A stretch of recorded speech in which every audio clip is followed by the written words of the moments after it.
Look here, Dan. Hey.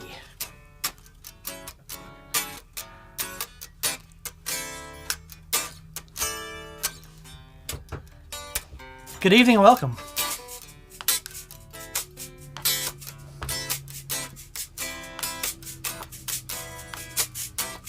Ready?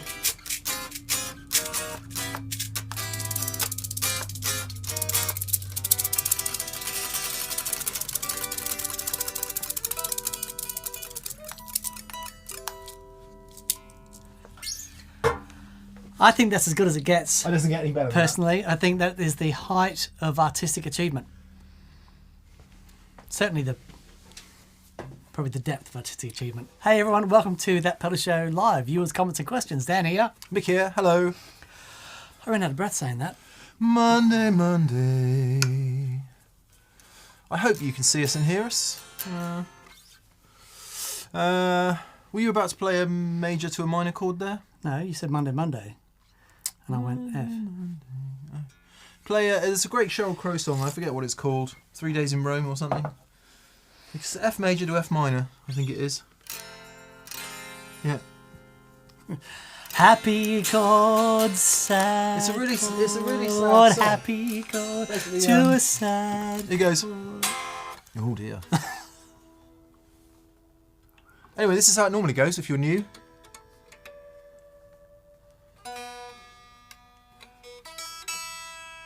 Close enough for rock and roll, Dan?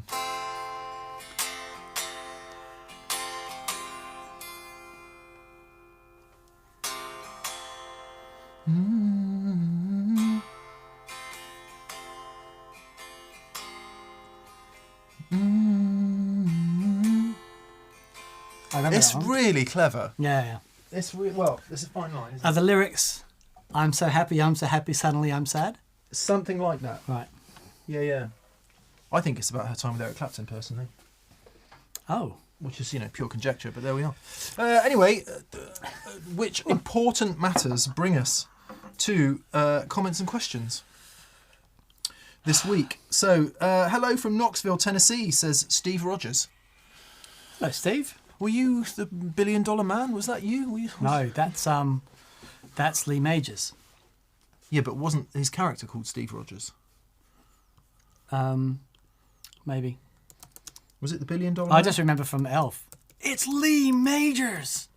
Anyway. $6 million man. I guess that's when $6 million was a lot of money. Yeah. It's like half a house in Putney.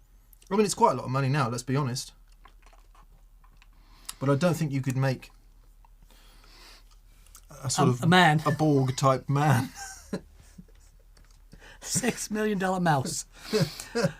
Oh, come on, give us his name. Right, roll call. Where are we all checking in from? Let's see. Steve Austin. I told Steve you his Austin. name was Steve Austin. I thought that's the wrestler. This guy's called Steve Rogers.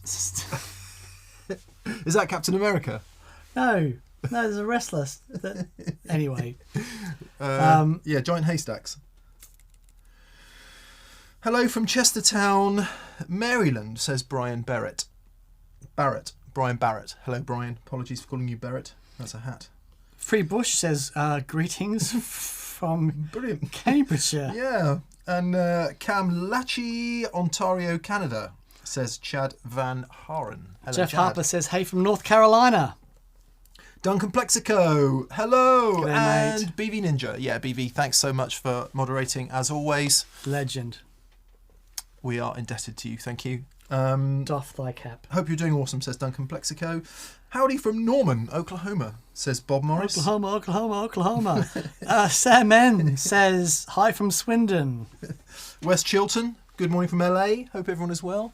Oh, we are international today, Daniel. The first flights for visitors from the UK to the States flew out today. Yep. So people from the UK are allowed to go to the United States of America again. Wonderful. Hopefully that will include us soon, Daniel. Can we please? Daniel Herbert saying hello from a warmish and breezy Ann Arbor, Michigan. Ian Powell says Central Ohio. Nice. 46 sleeps. Oh, okay. How many bebbers? 46. 46 sleeps until the fateful day. Thank you. Just saying. We do have the TPS pedalboard reindeer t-shirts in the store. And just in case you didn't see them last week. So yours has got a red nose and this one's got a green nose. I love that. That's detail, Dan. It's detail. I That's do love detail that. for you, isn't it? It is. There you go. Nice. Very nice. Very nice. I love that design. It's Very so nice. good. Very nice. Um, Mark Effect says Clearwater, Florida, I'm assuming, FL. And Nick Orr, hello again from Ann Arbor, Michigan. Ah. We have a few people on from Ann Arbor. Ann. Yeah. Oh, my phone's going. Something's wrong. Fork Life Flyer, Salt Lake City, Utah. Ah, I've been there. Have you? Yeah. Yes, went there with Digitech once. Is that where the salt flats are? I guess so. Right. And there's mountains there too. We went snowmobiling in the mountains. Really? It was cool. Oh, wow. Yeah. Matt Parker, Atlanta, Georgia. Adam Spencer from Sheffield. Stone Cold Steve Austin says Stanislav Migra. Thank you. Thank you. That's who we right. were. It wasn't Steve Rogers. It was Steve Austin. But isn't I think Captain America is called Rogers, isn't he? Rogers, yes, Steve Rogers. It's a Jolly Roger. Christopher Vad, Denmark in the house. Hello, boys. Hello, Thanks, Denmark. mate. Yeah, Steve Rogers in Captain America. Ah, there we go then. Mark Rostian says Philadelphia. And Buzz Wilson, greetings from Texas. Have you done Texas? I have. Oh, man. Yes. You're out American. Austin, America-ing Texas. me. Yeah. Yeah. Nice. Good. I got married in America. I know, you said. In Yeah, Miami. married in Miami. Yeah. And then we hired a convertible. We went from Miami to Vegas. Then we hired a convertible and drove from Vegas to San Francisco. Yes, you did. It was honestly... It's a nice road, though, isn't it? Oh, man. It was so good. Tumbleweeds and stuff. Oh, so... Just... All I needed was my snakeskin jacket. And it would have been like complete. What's that film? Nicolas Cage. True Love or True True Romance. Lies, True Romance, True something, Lies. Something. Yeah. Yeah. My wife used to live in Miami Beach. Oh, wow. Yeah. I found that whole area fascinating. Yeah. Anyway, right, let's move along then, shall Right. we? Nova Scotia, says Todd Roy. What up, Nova Scotia? Let's get on to today's burning matters then. On Friday, Daniel did an excellent job of walking us through how to set up your overdrive and distortion pedals while I was slapping the bass, and we had Dougie in playing drums, and we were a little bit nervous about it, truth be told, because we don't know if anyone who plays guitar is really interested in music. Get it! Whoa, get her in there!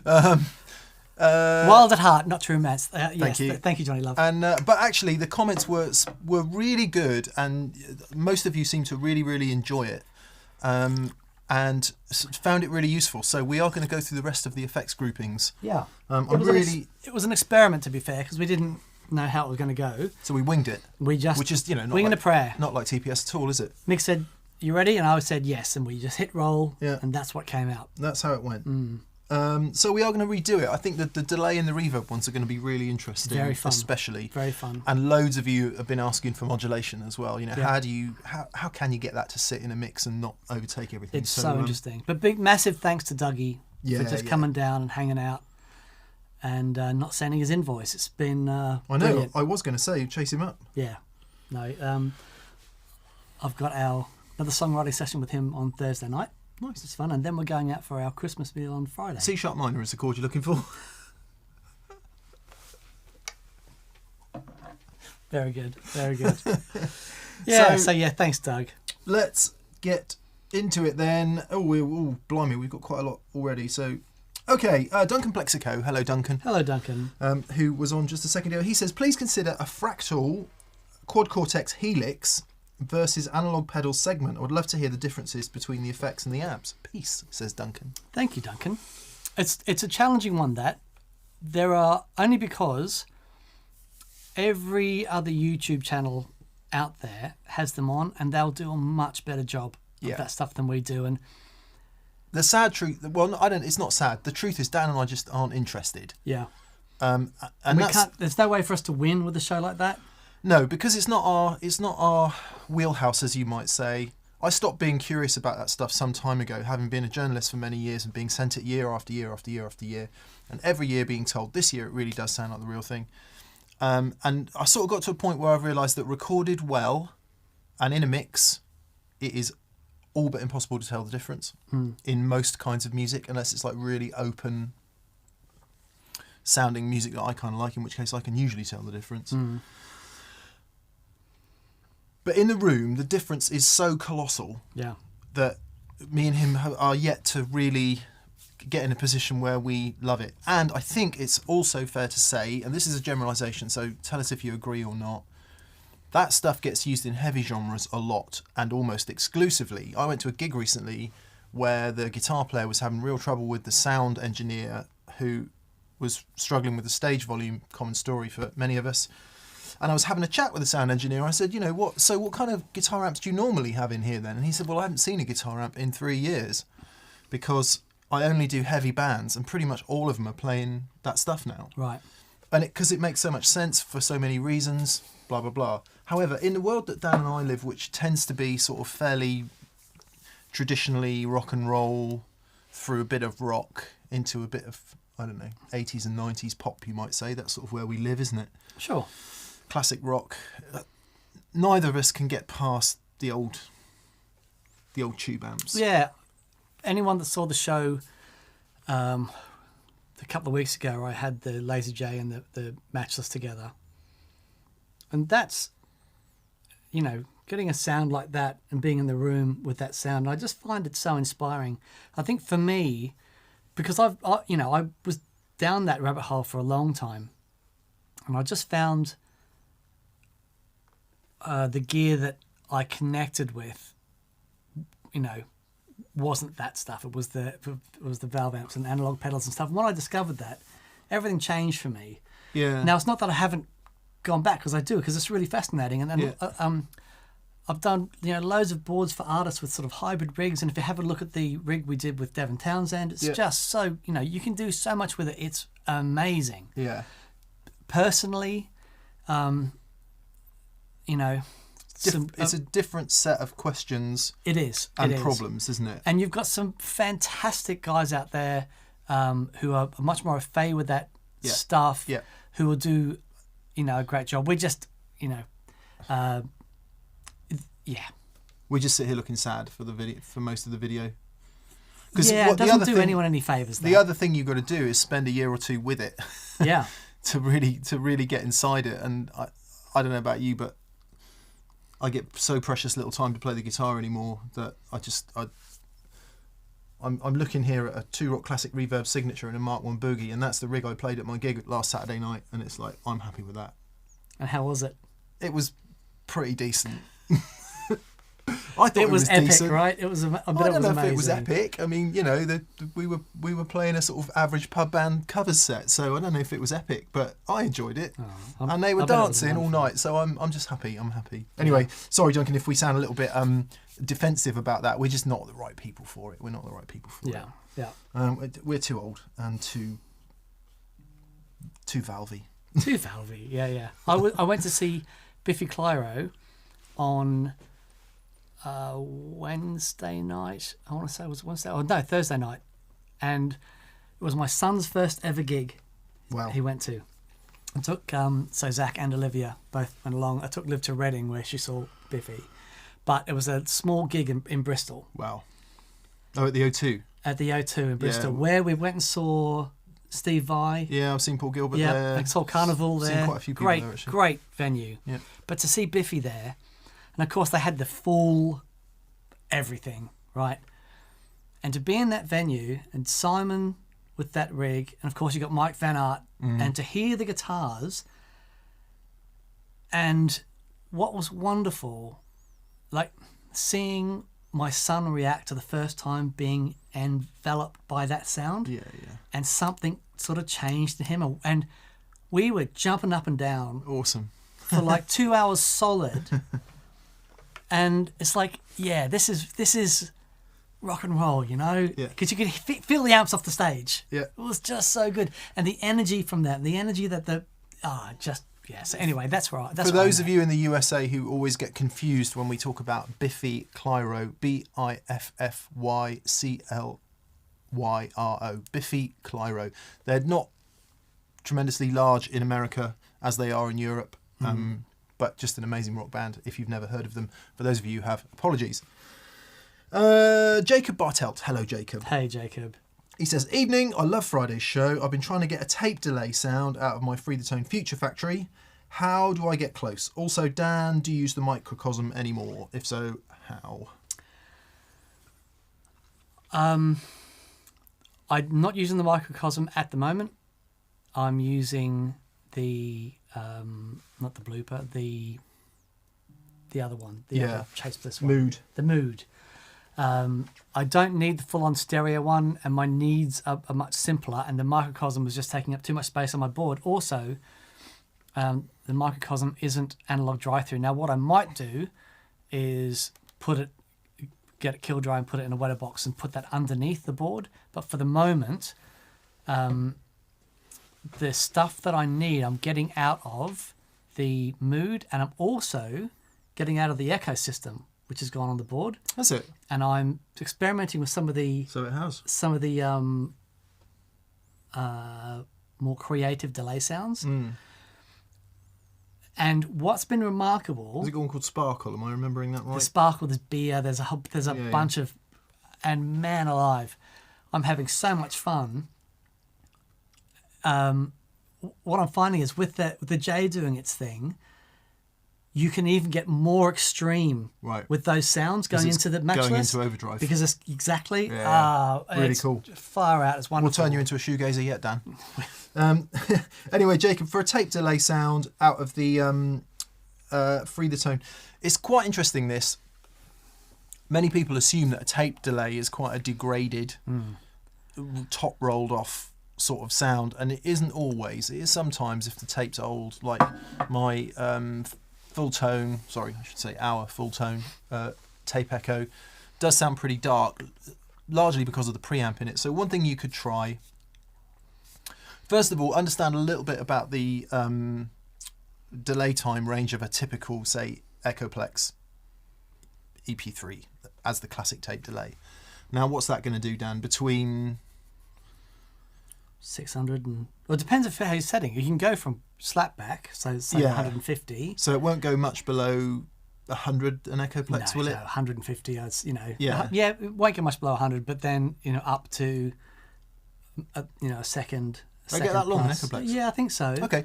So you've got quite a lot to play with there. I always think somewhere between 280 and 400 milliseconds is a good place to start for a nice tape echo sound. You'll find your Gilmore type sounds in there, I think. Start off with a clean delay. Just don't change it at all. Then just roll a little bit of the top end off. Mm-hmm. You can do that in the EQ section on the Future Factory. Add a tiny bit of modulation. So this you might say that this is going to be more analog delay than tape delay, but the two things do have something in common. Yeah. Because actually the tape delay is very high fidelity repeat, isn't it? Yeah. A good sounding tape delay in good condition is remarkably high fidelity. Yeah, I mean, it's not far off a nice digital delay, really. Yeah, it's maybe a bit more compressed. Yeah. But it's a lot cleaner than people think. Yeah. If you've had a tape that's going for ages and stuff, and that does get degraded. But yeah, they are remarkably... there's a lot of information on that tape. So far, we're just talking about one head, Jacob. On the A and the B side, you can turn one on and one off. Just stick with one. And yeah, just like a straight tape echo, I think is as much about the preamp in the tape machine itself as it is the sound of the echo. So the Echoplex EP3 sounds like it does because of the preamp. One of the reasons it sounds like it does, like the full tone tube tape echo sounds like it does because of the preamp, which is, darkens it off and makes it sound a certain way. If we then move up to something like the Space Echo, RE201 Space Echo, what you've got there is a multi-head. So now you can turn your other side of the Future Factory on, and you can start spacing those delays out. A simple way to do it is to just have one twice as long as the other. Mm-hmm. So if you've got one running at 420, run the other one at 210 milliseconds. And that will give you nice even repeats. You could do one as a dotted eighth of the first one, in which case you need to do some maths.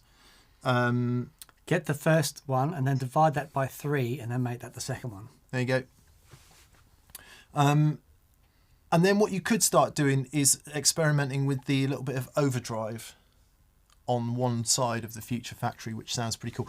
If you're getting into like massive EQ changes, loads of filtering on the repeats, loads of overdrive, you're moving away from the tape sound and into analog delay. So yeah, be interesting though. We should set up the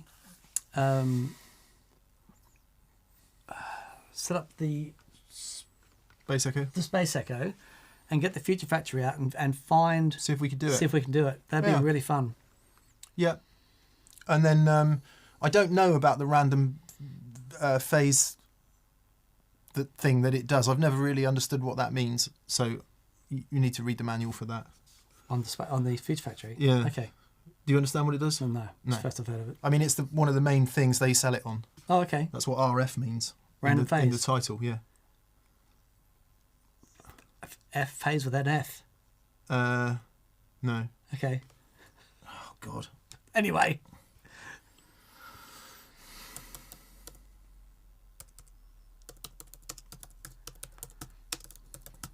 It's going to annoy me now. I know.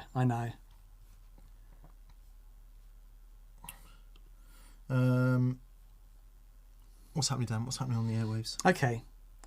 Let's see. RF phase modulation delay, and I think that might be random fluctuating phase modulation delay. Okay. That's its main selling point. Random fluctuating phase modulation delay. And neither of us really know what that means. The phase, it's got a low frequency oscillator used in the modulation circuit to change regularly. Yeah. Okay. So I'll have to have a look at that. I'll have to have a deeper look. But what we do know is that whenever we've used it, it's just the most spectacular sounding thing. Yeah, fidelity. Yeah. And back to the top of the question, one of the things that really marks a really good tape delay out is the sheer fidelity of the thing. And at least you're in good company with the Future Factory there, because it's wonderful. Really, truly among wonderful. the best, if not the best we've ever heard. So Yep. yeah, good luck. I Indeed. hope that rather rambling answer gives you something to try. Sam M. Hello, Sam. He says, or she says, or he says, or they say, do you think you will do an episode on the Blues Driver and derivatives? It's a different style circuit and it would be good to hear your thoughts. So Blues Driver being the Boss BD2 Blues Driver. We do include it on boards quite frequently.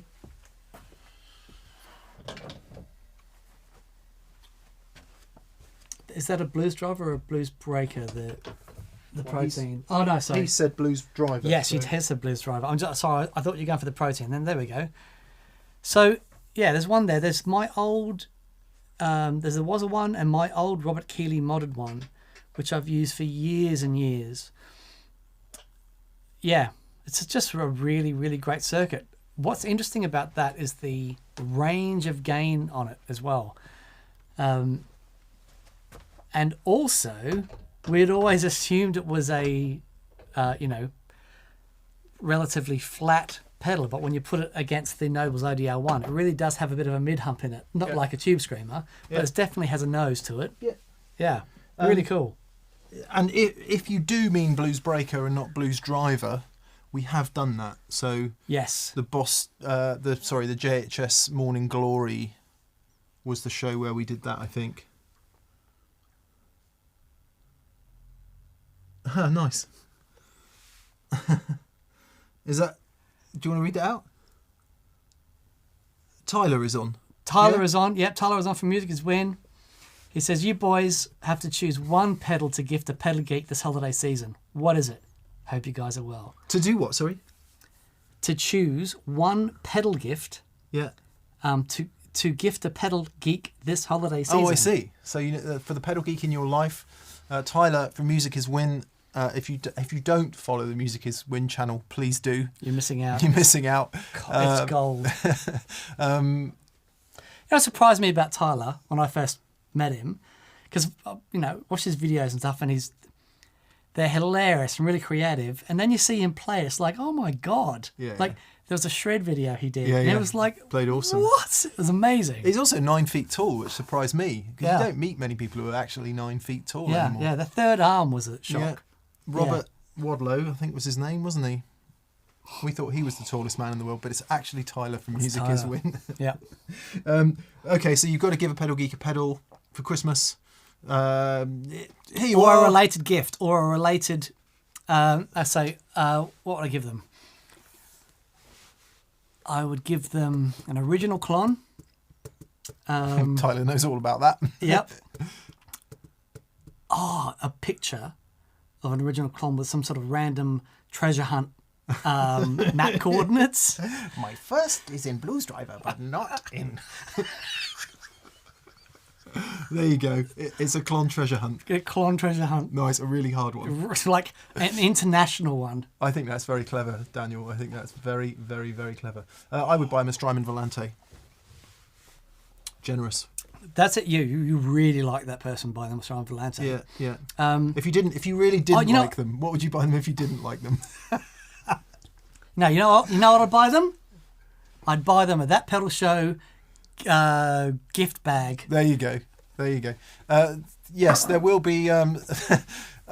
thanks for setting this up, Tyler. There will be a number of TPS goodie bags available in the store in the next week or so, which will be a collection of stuff for the holiday season that you can buy for your pedal geeky loved one. Yeah. I think that's what Tyler was setting us up for, actually. Thanks, man. Thank you, mate. Thank you. I did buy all the guys in my... Well, I bought the bass player and another guitar player in my band a turbo tuner each. Oh, yeah. When I first bought a turbo tuner, I was so impressed with it. I said, here you go, guys. Yeah. We'll all have the same one. I have heard it said that it makes sense to use the same type of tuner. Yeah, definitely. You can argue that. It just looks good on the board. You can argue that one out. Anyway, Sam and the Blues Driver, yeah, it would be good to learn what the circuit is, I guess, before I don't really know much about it, to be honest. Yes, why not? Indeed. How are we doing with super chats? We probably need to turn them off fairly soon, I would have thought. 2 more minutes. Yeah, a couple more minutes. 2 more minutes. You absolute feet and leg ends, says Chris Waters. Thank you, Chris. I thought it was going somewhere else then. No question. Just check out the War on Drugs. Tiny Desk concert from last week. Total tone heaven. Thanks for everything. Wow. I bet that's good. Yeah. The Tiny Desk gigs are just wonderful. Yeah. What a great concept. Yeah. Thank you, Chris. Sam Webster. Hello, Sam. Fellas, how come hi-fis don't sound out of phase as you move around the room and are different distances from the two speakers? The full band stuff was awesome. Thank you. They would if they were extremely positioned enough. Yeah. You're still hearing... Okay, if you put your hi-fi in a completely dead room, and then it'd be more obvious. But because you're in a room full of reflections and all that sort of stuff, you're getting a mixture of stuff anyway. Yeah, you'd certainly hear it if they were out of phase. If you flop the speaker terminals the other way around. Very much so. Yeah. But given that they're usually roughly equidistant to wherever you are in the room, given that most of us don't live in like 20-metre sitting rooms, you probably find that you'll never, given that they are usually fairly equidistant from where you are, they're only ever 2 metres apart, so yeah. Okay. Yep. Jacob Bartelt again. Hi, Jacob. He says, Mick, I checked out the DSM and Humboldt dual channel amp and cab sim online, like you said, and it looks insane. Have you played one? What are the pros and cons of true analog like that versus digital ones? Well, it's interesting you asked the question, Jacob, because one of the videos we're going to shoot tomorrow is a re-look at going direct. I recently helped my mate put a pedal board together, and he wanted to use the Strymon Iridium, and we plugged it in alongside the DSM and Humboldt, and we both thought the DSM and Humboldt sounded considerably more applicable to him. Mm-hmm. Don't really want to say better or worse or anything like that, but certainly suited him better. So I said to Dan, why don't we try it? Let's get the Iconoclast from New Neighbour We don't, unfortunately, have the new Walrus ACS. We don't have that one, sadly. But the Iridium, the DSM and Humboldt, and the new Neighbour Iconoclast, let's plug them in and see what we can discover. Yep, wonderful. And we're doing that as sort of relatively inexpensive things you can shove on the end of your pedal board rather than throwing your pedal board in the bin and just buying a Helix. Yeah. So we're not throwing the baby out with the bathwater. We're going, look, you've got your pedal board, you really like it, you like your individual pedals, but stage volume is a problem or your particular situation needs you to go direct. Let's have a look at these 3 boxes, see what we think. Very good. That will probably be, I don't know if it'll be this Friday's show or the Friday after, but it'll be within the next 2 weeks, Jacob. So hopefully you'll be able to hear and make your own mind up. Indeed. Be fun. Yeah. Mr. Tickall says... Is that Mr. Tickle or Mr. Tick All? Mr. Tickall. Well, very good. Yeah. Very good. I like that. Yeah. Very good. Probably best not to do that on your driving licence application. McLovin. I am McLovin. Have you been convicted of various things, which means they won't give you your driving licence? Anyway. Reminds me of my friend's dad, Paul. We were coming home he picked us up from youth club one night, and he just starts hammering right down the middle of the road. And Paul's like, what are you doing? He's like, well, it says on my driving licence, tear down dotted line.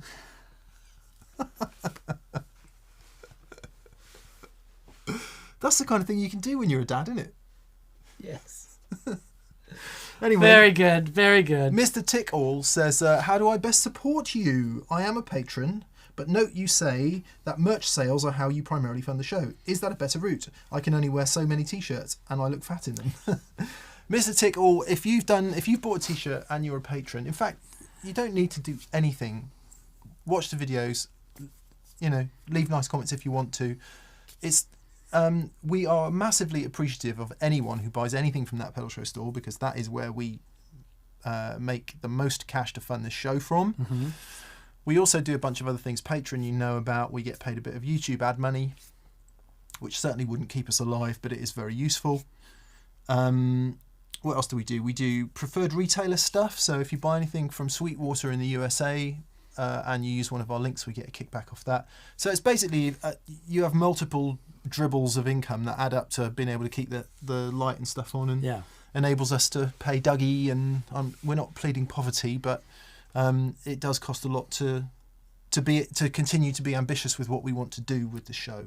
That's a lovely way to put it. In any way that you want to support us, and that pedal show store is the best way, we're massively appreciative. If you've bought a t-shirt, job done. Thank you very much. Yeah. That's very kind of you. But we do have an amazing bunch of people, yourself included, that contribute on Patreon, and it's we're just really grateful. Yeah. It is we as much as we possibly can, we're trying to make content for you people out there. So the fact that you appreciate it enough to actually contribute towards keeping it going, means the world to us. It really does. So Thank you so much, mate. Your contributions are greatly appreciated. Massively so. And it's enabled us to get here. When we started, Dan and I funded it completely ourselves. Not that the costs were that much, to be fair. Just it was the time, really. Yeah. The time of not working was the most expensive part of it. But then, then you get premises, and then you got to pay for the light and the gas and all that, and everything else you have to pay for when you run a business. Anyone who runs a business will know all about that. Thank you. Brad Jackson. Hello, Brad. Assuming you're not Brad Jackson of Jackson Ampworks. You may be a different Brad Jackson. Hi D&M, could you talk about the clean channel in a Fender Blues Deluxe? How does it compare to a Tweed or a Black Panel amp? Also, any tips from Mike Stern that Dan can share? Thanks for everything. So, an exercise that Mike has given me that is really hard to do. There's an amazing clip on. Oh, I forget about that. That's right. Right. So, Mike, it's giving me this exercise. Like, if you think of running through chord changes, say 2-5-1 in G. Just explain what 2-5-1 is. So the I'm going to chord, turn the super chats off, by the way. Yeah, very good. We've got loads, so if you've super chatted so far, we will answer you. If you don't, please don't super chat anymore. Yeah. Long story short, it is going up. If you're on a chord, say I'm on G, and I'm going up here, and then the chord changes to B, and then the chord changes to C, and then going all the way back down, and then going through different changes and thinking of the chords in a linear fashion instead of seeing them in positions and shapes, actually knowing all the chords in a linear fashion starting from down here and up here. And it's something that you'll see brought up quite often, thinking that way linearly. With all the melodic players do that, and it's a really great exercise, but boy oh boy, it's hard to do. So Mike comes on and I pull out a random jazz tune, and he just starts calling out the changes all the whole time, and it's like hitting every single, and it's man. So yeah, that was I just really wanted to have a lesson with him, just to chat with him, and it was just so good. It's so good, such a lovely guy. So yes, that thing. I didn't understand. Well, instead of thinking of G major like this, and then going to C, so you think of G major like this, then to C, and you keep going up and up and up, and then start going down from, say, D to E minor to A minor. You're just playing all the notes, and then when you get down to the bottom, you start with a new chord and start going up again. So you are playing a major. You're playing a. I'm playing all the notes from the scale Yeah. that are attached to that particular chord. Yeah. So you're yes, okay, which is interesting because when you played that just sounded like the same major scale up and down. yeah, but there's only a couple. There'll be a couple of notes different, unless you're really changing key. Yeah. But it's knowing what those, because it's knowing the little changes, the little differences. Well, And that's where all the magic knowing is. where the tonic in the scale All is, that isn't stuff it? is. Because all the other notes might be the same. I just can't think like that. I cannot think like that. You can. Well, I don't want to think like there that. you go. There you go. I want to fix it so the intonation does not offend the ear.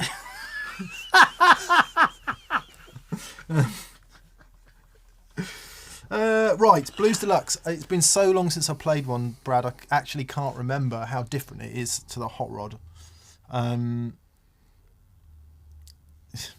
So the Hot Rod clean channel compared to a black panel amp, and if we talk about a comparable black panel amp, would be either let's see, a deluxe reverb or a super reverb would be the similar sort of power to a Hot Rod Deluxe. Yes, I know the Hot Rod Deluxe and the Blues Deluxe are different. I think the clean channels are kind of similar. It's got much more mid-range than a black panel amp. It doesn't have that aggressive bright cap high-end thing, which sort of goes away when you get the traditional black panel amps around 4 to 6 on the volume. Actually, they can sound pretty similar when you crank the Hot Rod Deluxe, or I'm assuming the Blues Deluxe. Again, it's been so long since I played one. They can actually sound pretty similar in that range because the mid-range comes back to the black panel amp. Tweed is very different. Tweed is much gainier, has a great deal more apparent fizz up top and farty bottom end. Yeah, right. Which the Blues Deluxe and Hot Rod Deluxe really don't have unless you really whack them. And they never get that super fizzy, chimey, insert adjective here top end that a really nice tweed amp has. So they are very different. They are very different. However, if you hammer the thing and you wind that volume up, it's surprising how similar they can sound. Right. Wow. Yeah. I don't know whether that's just because everything's kind of open and breathing. Yeah. Interesting. Yeah. I think the reason most people like the Blues Deluxe and certainly the Hot Rod Deluxe clean channel is because it's pretty high headroom. It's not crazy high headroom, but it's pretty high headroom.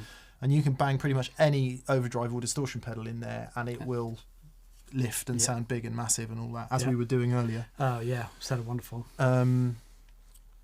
So, yeah, if you want a bit more character at lower volumes, then maybe not such a good choice. Maybe you want something smaller, like a Princeton or a Hot Rod Deluxe, or indeed a Tweed Deluxe. Yeah. Or a Tweed Princeton. Yeah. Yeah. Or many of the other mid-sized Tweed amps that have existed since 1950.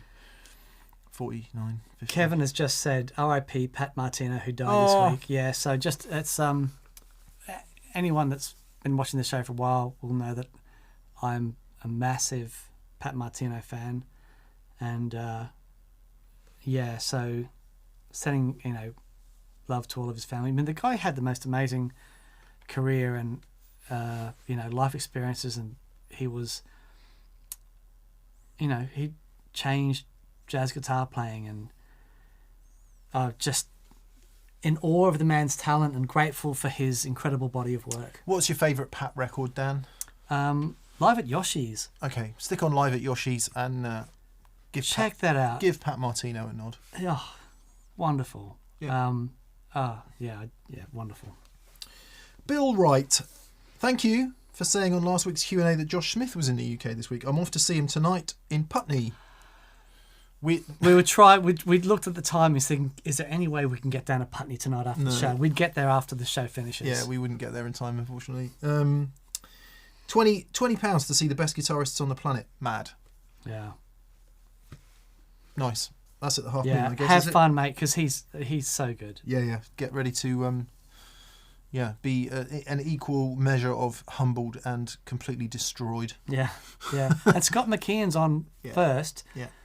With Paul and Jeremy Stacey and Scott's band. It's not going to be the worst night of music you've ever encountered. Albus Band, Aaron, hello. Hey, Leg mate. Ends.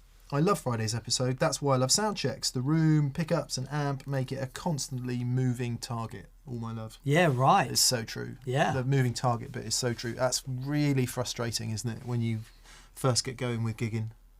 Yeah. And you get the sound, and finally at the end of sound check everything's right, and then you get 100 people in the room. It's like, start again. So, yeah, totally. But it's part of the fun, and the more experience you have with that stuff, the more you'll know things to go to. Yeah. You'll recognise the change, and then you'll know the things to go to. Yeah. A really good example is, when that room fills up, sometimes just turning the bass down as opposed to turning the volume up. All those sorts of things. Yeah. Really interesting. And endlessly frustrating. Yeah. And sometimes you just got to go, you know what, I'm not sure I can spend any more brain power on this. I'm just going to play. Yeah. Turn the gain down and play.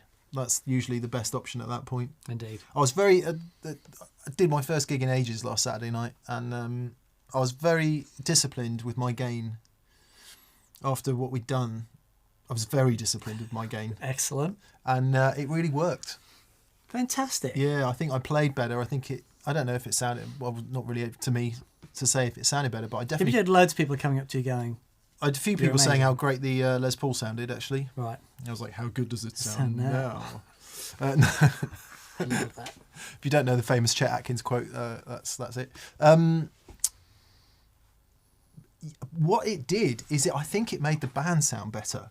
There was more space, totally. everywhere. And everything had room to breathe, so we were nice and loud. Yeah. Lee's got a really nice Ludwig kit and he whacks it. And we were nice and loud, but it wasn't oppressive at all. Yeah, because there wasn't like wall of distorted guitars throughout every song. Yeah, anyway, brilliant. I digress. Airfire, Ed, hello mate. He says, new pedal day, I've got a Ditto Plus. The missus says, why don't you get a digital effects unit? I said, Foxtrot Oscar. And luckily we were on the M25 or someone would have walked home. Very good. Good on you, mate. Enjoy looping. Yeah, That's a flipping rabbit hole right there. indeed. Matt Rawlins. No question, says Matt. Thank you, BV, for that confirmation. He's just saying thanks for everything that TPS Thank you, does. Matt. Thank you, mate. Thanks for your generosity. Yeah, thank you. It's very kind. Alistair Tweedy. Alistair Tweedy, that's a good name for a guitar player. Thanks for the guidance last week. I bought a Boss SD1 as my Tube Screamer alternative, and it's awesome. Happy days. Nice. Glad you like it. Very nice. Tom Henson. Big up. I just duck in occasionally, and I wanted to say I got a thirst for a Les Paul and accidentally got a 72 Telly American Vintage. When those accidents happen, that's so frustrating. Yeah. Sorry, I went out to the shop to get some chips and I come home with this. Sorry, love. Come up with these magic beans. He says, how are your wide ranges going, Mick? I think you mean Dan. Dan's got some wide range humbuckers in one of his guitars. How are they going, Dan? Actually, I haven't seen that guitar in a minute. No, they're going great. I've got an issue with the wound strings at the moment. Right. They sound very warm, and I can't quite work it out. So and I think it's got to do with the bridge. So I don't know, but I'm going to do some. I'm getting some. What are the tungsten titanium saddle pieces for it? See if that helps. See if that helps. Just too warm on the bridge. It's just the EB and the G strings sound amazing. D sounds pretty good, but the A and the E, the low A and E string sounds very, very warm. Right. Yeah. So I'm still working on it. How many sets of pickups have you been through? 2. Yeah, and that's still the problem. Yeah. Interesting. Yeah. That's flipping interesting, that is. Yeah. So still working on it. Don't get me wrong, it's an amazing guitar and I love it. And I've always loved the sound of wide range humbuckers. I'm just the tremolo thing. I don't know. I think maybe it might have been a step too far. I'm not sure. We shall see. That's really, really, really interesting, Daniel. I just don't think you like humbuckers.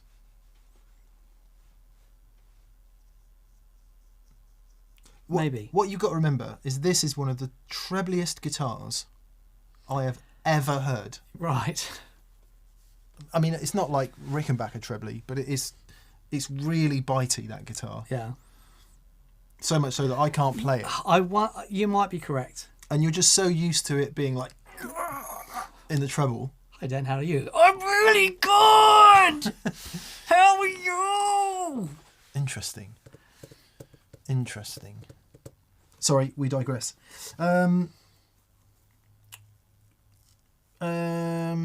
Anyway, Tom, we hope you love that 72. I didn't realise they did an American vintage 72. That's really cool. Yeah. Nice. Kelvin Mac. Hello, Kelvin. Hello, Kelvin. I inherited 30-something pedals, a deluxe reverb, a Supersonic 22, and I just ordered an ABY pedal to finally try wet dry. Friday's show was fantastic. Man. Nice. Awesome. Well done. We hope the inheritance was not a tragic or terribly unhappy affair. And congrats on your new gear. Yeah. Nice. P Design P says, hi, awesome people. I just got an Apollo Twin Duo. Oh, nice. What plugging, which I think might be plugins, would be essential for mixing and mastering blues rock? I already have an LA2, a 1176 and a Pultec. I think you've covered the bases there. You have indeed. I would also look at the Shadow Hills mastering. Shadow Hills mastering thing. Yep. That's is amazing. Pretty cool. But I actually think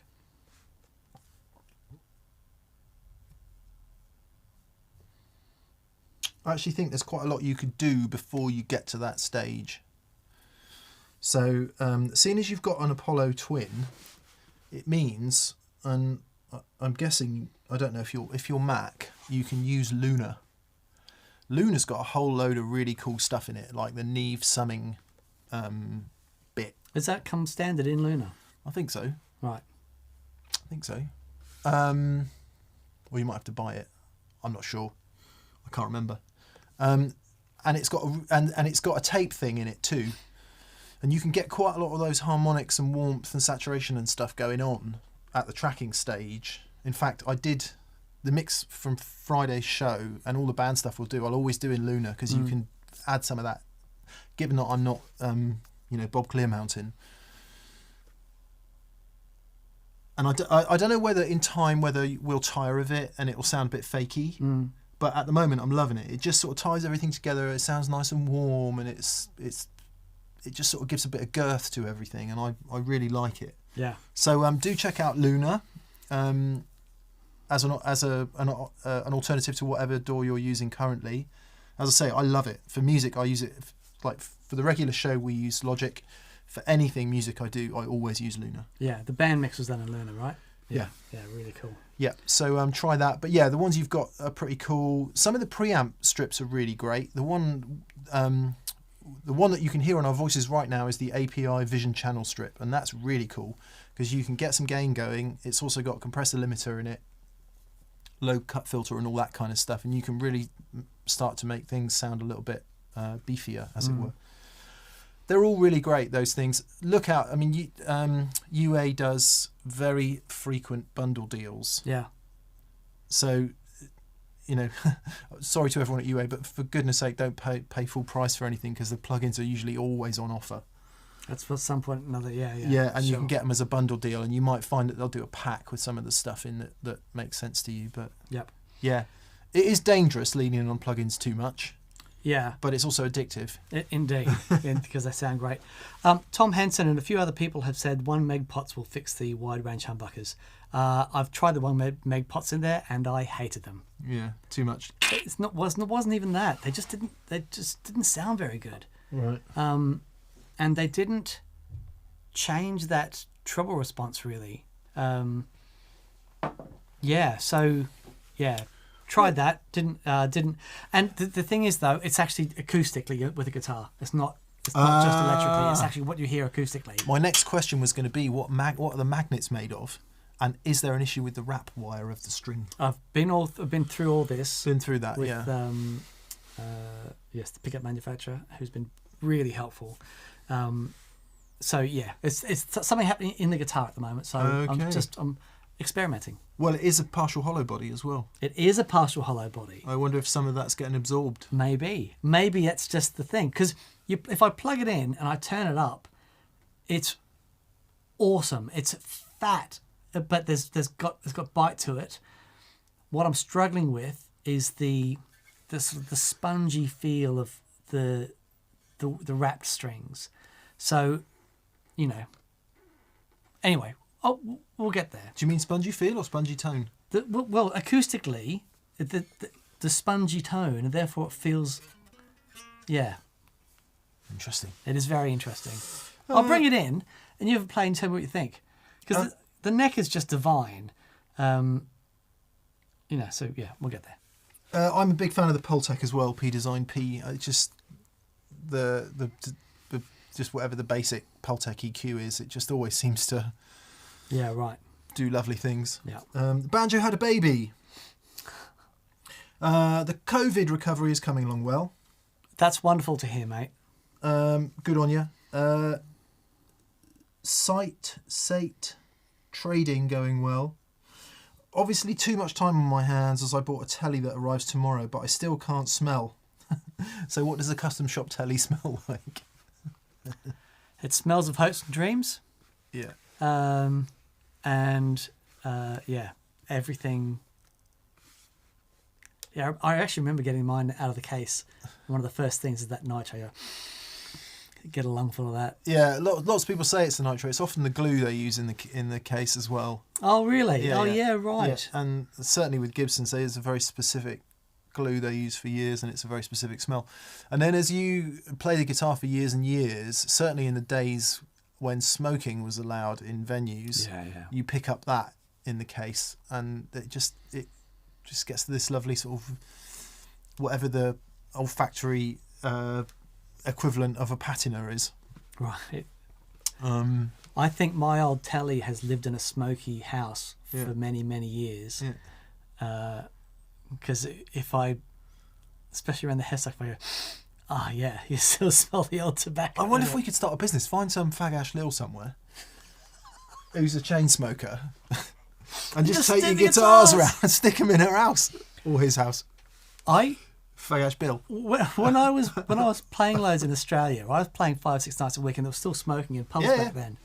And I can remember once, my sister asked me to come and play at church, and so I took my guitar in the morning, and I opened up the case, and it just this waft of booze and cigarettes comes out of the case, and it just awful, just awful. Everyone's like, "Well, what's going on?" That's just down the guitar.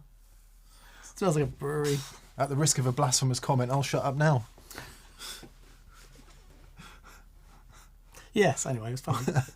I thought he created everything, including all the fags and booze. It's all good. It's all good. Anyway, let's move along. We're glad you're feeling better, Banjo. Yes, mate. And good luck with the smell coming back too. On the subject of smells, cheers from Napa, California. Says Connor Hackett. I think some of the nicest wine I've had is from Napa, California. Really? Napa Valley? Yeah. If you like your bigger wines, sometimes it can be a bit, get a bit much, but... Sorry, the Phil Button has just said, I have many leather-bound books and my guitar smells of rich mahogany. There you go. There you go. I'm kind of a big deal. That's very good. Very good. Well done, sir. Anyway, Connor from Napa says, your show has been revelatory and inspiring. I just bought my second amp, an AC15 and a 64 Deluxe Reverb. Oh, get out of town. That's awesome. For a stereo rig. Any recommendations for a stereo looper pedal? What about the Boomerang or the Pigtronics Infinity Looper, I guess that would be? Yeah, so I've got the Infinity Looper and it is fantastic. The stereo stuff is wonderful. Presumably the Boss RC... The new Boss one has come out. And 8 billion. It looks... RC600, I think they're calling it. There's a TC Electronic Stereo Ditto, if you want a simple one. Yeah. Is the MXR? No, I don't think No, that's so. mono, isn't it? I think that's mono. Yeah, the clone looper. Yeah. Yeah. But anyway. Yeah. I guess you... I'll shut up. I don't know anything about looping. They're all good options, but if you've got access to try an Infinity Looper out, I really like them.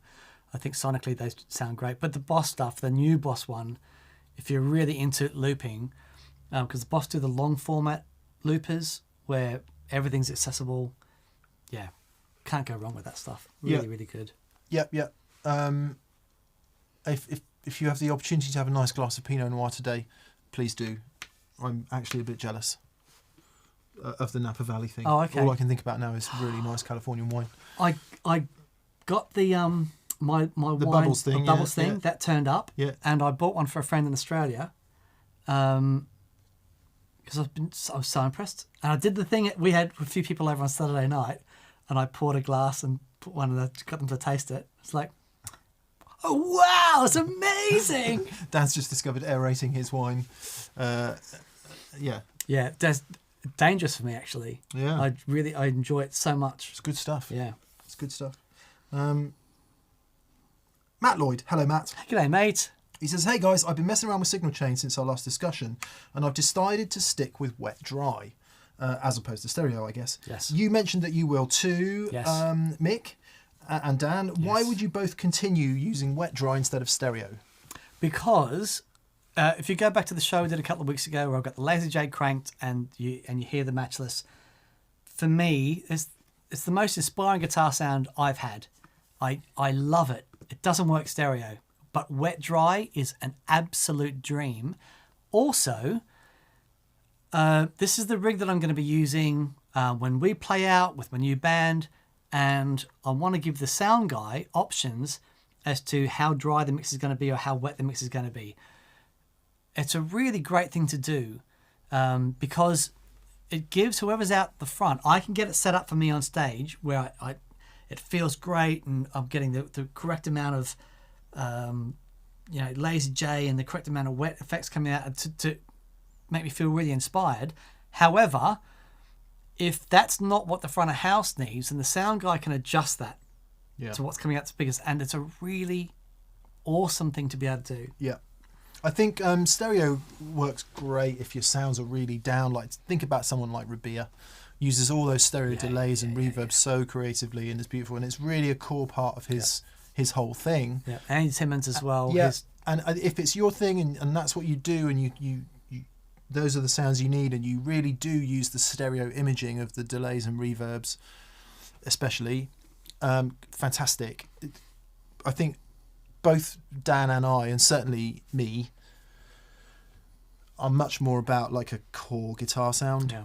And exactly what he just said about mixing in the amount of wet you want. So, for example, with the Harmonious Monk, I like it really, really cranking. Throbby. And sometimes just straight mono, that can be too much. Yeah. Especially if you've got a delay on there as well and something else. So if you can just regulate that in. And it's, again, we've said this many times, but to me it's more like what would happen in a sort of studio environment where your post effects you can just have to taste at the level you want. Yeah. And that's definitely how I view it. Certainly my silly pub gig the other night, I just had full control over it. Yeah. And I could just turn the dry amp up or the wet amp up or the wet amp down or the dry amp down to just a point where I was happy without having to get down on the flipping pedal board and start messing about. That's the thing, isn't it? Yeah. Sorry, this is just Michael McFall says, I'm on duty. I shouldn't even be watching, but I can't help myself. I can only think about going home and playing. I just finished a setup on my Gibson. I'm absolutely in love with it. Yeah, well... awesome. Safety catch on, please. Yes. If you're watching this. Gary Stewart. He says, I bought a used Masterbuilt telly, modded with Joe Budd and Danny Gatton pickups, as used by Danny Gatton and indeed Bruce Springsteen. They sound stellar. I believe you're not fans of noiseless pickups. Can you explain why? The Danny Gatton pickups aren't noiseless, they're humbucking. Yeah. So when I got married and we were in San Francisco and went to a couple of guitar shops, and there was a guy there that had a set of Danny Gattons that I bought. And I used those for a while, and there was a sound in them that I really didn't like. However, for the rock stuff, far out, they were an absolute monster. So, they're great. For Danny Gatton, wow. Now, the noiseless pickups, for me, okay. I think there's an unhealthy relationship with noise, the concept of noise. Now, obviously, we don't want things to be noisy, but it's important to remember that when you start sibilance and transient responses and things, they happen in a fairly high frequency, which is coincidentally where a lot of noise lives, and it's always a trade-off. The more that we get rid of that, the more that we affect those high-end frequencies. I've never minded a bit of noise. I've never minded a bit of hum. But now, saying that, there have been some really interesting things coming out. I've seen this noise-cancelling scratch plate. Yeah. It basically has the coil going around the scratch plate. Yeah, well, I think Sir has used something like that for a long time. Yeah, and Owen texted me and said he's been using one. He said it's the best thing he's tried. Yeah. So, there's a bunch of different ways to do it. But personally, I've never minded. Yeah. I went I bang on about Biffy all the time, but here's these, 100-watt Marshalls absolutely cranked and a Strat, no noiseless anything. And it's just turned up and it's just unleash. Yeah. I mean, as somebody who uses... So... When I do the audio for TPS, I use a bit of noise reduction software on the voices. Yeah. Only on the voices, never, ever, ever on the guitars, just to make that very clear. But on the voices, because these mics that are above our heads here are gained up like massive, any tiny little noise in the room is massively amplified. So if there's a bit of transformer hum off the amp, for example, or there's a bit of gain on one of the pedals and it's hissing, the microphone on the speaker of the amp will never hear that, or at least it won't amplify it too much. These things make it sound like the amp's breaking down. So I do use a tiny bit of noise reduction software on the voice mics. And what I know about that, even using really great stuff, whether it's via Isotope or whether it's by Adobe in the video editor, you get rid of the noise, but you also get rid of something else. Right. And that's the way it is with guitar pickups. Yeah. You get rid of the noise. You don't just get rid of the noise. You get rid of something else along with it. And I just don't want that. Yep. I don't want to get rid of anything. Yep. Because I've spent $5 grand on my pedal board. I've spent $5 grand on my amp. I just don't want to get rid of any of it. Yeah. Because I love the way it sounds. Yeah. And, once you start doing noise suppressors, noiseless pickups and all that, what you're doing is fixing a problem. I don't have the problem in the first place. Yeah, exactly. That's the way I fix that problem. Yeah. Now, if I was toting my Strat around venues around the world with crappy electronics, I've spoken to Chris Rea about this. Mark Knopfler spoke a lot about it. That's a really good point. Serious touring musicians, who are fighting with horrible mains and lighting rigs night after night. Greg Koch might be an example of that, given that he's a massive fan of noiseless pickups. Then it really makes sense to start thinking about it. Yeah. But I think in that situation, I'd still probably just play a humbucker guitar. But see, what a lot of guys are doing now is they are spending a fortune on these amazing voltage regulating systems. Yeah. To give them clean, consistent power. So, a lot of that power can be traced back to power supply. Yeah. A lot of that noise. Yeah. So which is one of the things we always bang on about is don't skimp on your power supply, and a lot of the time you're going to get rid of that problem to start with. Yes, that's it. Get rid of the problem at the source. Now, that's not to say you plug a Strat in, you're always going to get single coil hum. What I don't know, actually, I don't do that many shows that have got massive lighting rigs anymore, but it used to be the case that if you turned up at a venue and they had a basic lighting rig in with dimmers and stuff, it was just like, nightmare. God.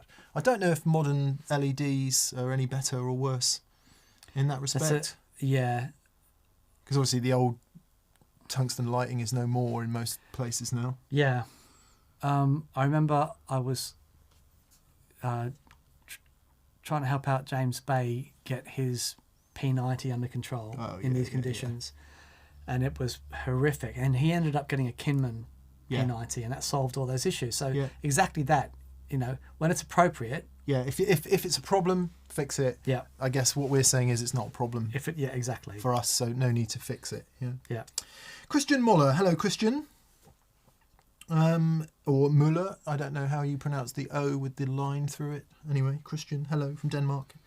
He says, sometimes when rearranging my board, this isn't good, small blue sparks appear. Oh, God. When plugging the power jack into a pedal. Why does that happen? Should I be worried?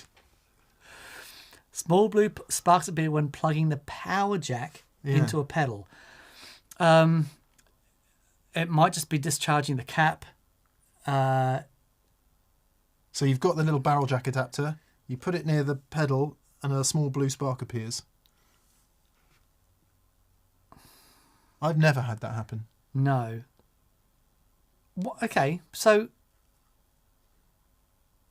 one important thing, if you're doing that, you should have, if you're plugging a power supply in, the power supply shouldn't be on. Plug the pedals in with the power supply, then turn the supply on. But it sounds to me like a capacitor discharging. Right. Because electricity always wants to go to ground, right? It does always want to go to ground. So if you imagine if you've got a battery also in that pedal, and what's happening is when you open up those contacts, you are then opening up the terminals from the battery. You are basically, there's a connection from ground to the negative side of the battery, that when you plug that thing in, that's going to become open circuit. And it might just be a cap discharging across that. Yeah, but anyway, it sounds to me like you've got the power supply is on, and sort of plugged into the mains to earth, and so that if there is a voltage differential and it's looking to jump to earth, it's going to find that negative thing and go, I'm off. I'm off. Yeah. It could be many different reasons. Yeah. So do your unplugging and plug in with the thing turned off. Yeah. Ideally. I never do, but anyway. Chad Blake. Hello, Chad. He says, D&M, you're awesome. Thank you, Chad. Thank you, mate. I'm setting up wet dry rig with my G3 this week. Legend. Should I really have the Free the Tone, Future Factory and CXM going to only 1 amp? If I send those to stereo, it would mean only the DMM, Deluxe Memory Man, Vibrato and Monk to the wet side. You've got to try it both ways. Yeah, just try it both ways. Yeah. I really, really love the CXM in stereo. It is incredible in stereo. But I tend to like everything else in mono. That said, only going to 1 amp. That said, the Future Factory is flipping spectacular.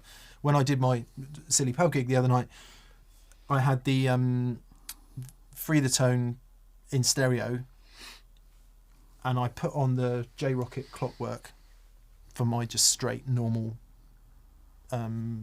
wet side delay.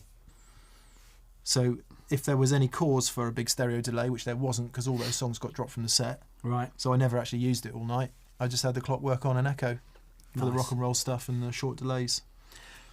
You've just got to try it in your rig, and more importantly, you've got to try it in context. So one thing that I found when I took my original board and we had our first rehearsal with Paul, and I had my CXM in stereo, at the end of everything, and the stereo Free the Tone, and it did sound great. But when all the noise from the bands and everything there, and I kept turning up and up and up, and I'm like, no, I've missed the mark here a bit. However, going back to my wet dry thing with the J turned up, it didn't matter how loud Doug was, I could always hear myself. Yeah. And so it was like, okay, get back to basics. Look, but the other side of that is I could go wet, dry, wet, right? Have the laser J in the middle and have a big stereo thing on the outside. That's another option, and that would sound amazing. You do need to leave some space for the rest of the band. Exactly that. We will make this show. We will make this show. We're gonna carry on with the band format thing and do some basic stuff on delays and reverbs, and then we'll expand that into what happens when there's 2 of you. Yeah. Once we work out the acoustics in this room, and I don't start having kittens about mixing 2 guitars with so much spill. But yeah, we will do that because it is fascinating. All those massive wet effects. Once you get into a dense mix, as anyone who knows, if you make your own music and you do a bit of mixing, you'll know that they really help things bed into the mix. But that can largely mean it's indistinct and you're not really hearing the effect. Yeah. So we should talk about that. Yeah. Anyway, Chad, try it both ways. Try it stereo and wet dry. It might be that you'd end up, try it both ways. David Fortnam. Hi, David. Hello, David. He says, first gig since lockdown, Josh Smith and at the Brook last Thursday. It was epic. I'm still buzzing. Any plans for Josh to come on TPS? I'm seeing Josh on either Wednesday or Thursday. I'm going down to say hi. We would have loved to have had him on the show this time. I think, we're making a few changes around here and, trying a few things. So it just wasn't really the right time. We didn't get it sorted out, is the truth. To sort of get it sorted out in time. But,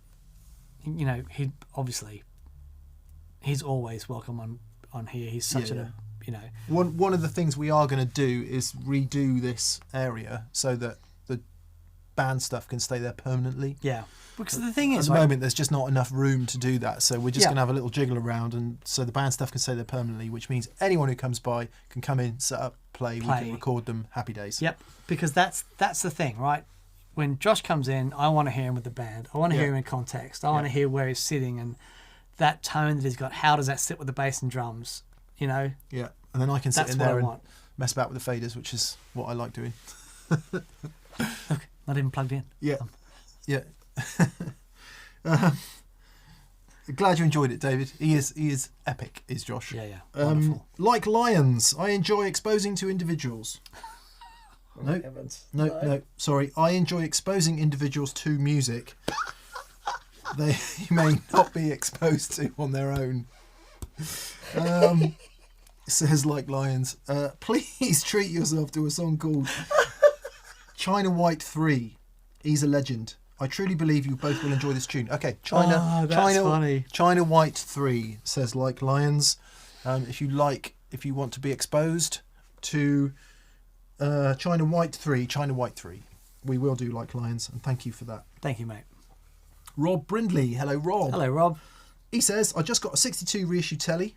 Nice. Red double bound. Nice. Very cool. Nice. I've been after one for years and finally found one at the right price. What are your thoughts and suggestions on pickup upgrades? Does it need a pickup upgrade? Is Yeah. my first thought. What do you identify the problem before you throw a solution at it? Yeah. One thing that Dan always does to his tellies, or at least he does to this one, I don't know if you've done it to the old one, disconnect the tone control from the neck pickup. Yeah. Because he likes it bright. I do. And some people find the telly neck pickup a bit fluffy. Yeah. So if you find that, try that before you go stampeding for a pickup change. Yeah. So I've done it in the 65 and I've done it in red, but the tone control is left on Butters because it's so bright. But also Butters is an amazing jazz guitar. Yeah. And I want to be able to just warm up that neck a little bit. Yeah. But I do love having that the sound of this neck pickup. Magic. And I don't know if the 62 reissue is an American vintage or if it's a Japanese one.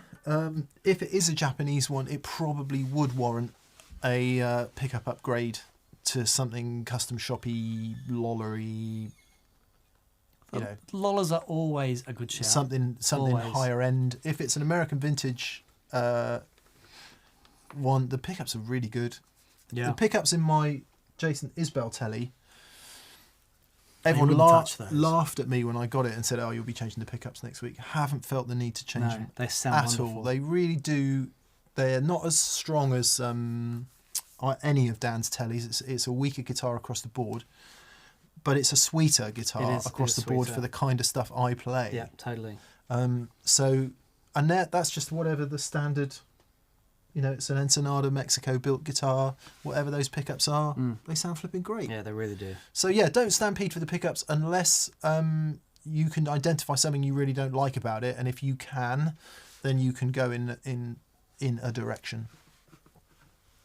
I.e., if it's too pokey, get something less pokey. If it's not pokey enough, get something pokier. There you go. There you go. You came Very all the good. way for that advice. I'm a big fan of the double bound thing, Rob, so enjoy that guitar. Mm-hmm. Big Wave Dave. Big Wave Dave says, "Gentlemen, more Dougie and jams, please. You guys are really great and so educational and so much fun." Oh, thank you, mate. Yeah, that's the plan. This is the plan. Yeah, it was a test. We wanted to see if people like it. People seem to like it. We did send a message to our bass player friend, Paddy. Paddy, Yeah. just to say, hey, mate, we love you. We're We're trying some stuff. Yeah. Don't be concerned. We needed to keep it kind of minimal to begin with, but once we get up and running, we will get Paddy in to play the bass properly, and me and Dan can both play guitar to talk about that 2-guitar thing. What else? I'm going on congas. We did a couple of jams that day with the Scott McKeon Octave Fuzz and the Argo. So we'll put those out as a Tuesday vid or something just to put them out. Yeah, put them out. They're great. It's just I really like them. They were great fun. me and him having schwang, and it was some good moments. Yeah, we're trying to come up with a different format, just because there's a bunch of pedals that we've got that we haven't even played yet. We're thinking, okay, there's got to be some way we can, throw them all on a board and get to hear them. Let's get the band back together. Yeah. Christian Muller again with 2 questions. Christian says, regarding pedals and temperature, is it bad to plug pedals in directly after being outside in cold weather? Should I let them warm up for a bit before plugging them in and turning them on, or does it not matter? Condensation is probably your biggest enemy. Yeah. If they've been outside in the... So this is interesting, right? I left my camera in the back of my car overnight. Oh, man. And I went to film and I said, Mick, everything's out of focus. Everything looks milky. And he said, did you leave your camera in the car? I said, Yeah. He said, okay, just let it warm up a bit. And then all of a sudden it stopped being milky. Yeah. So, yeah, condensation.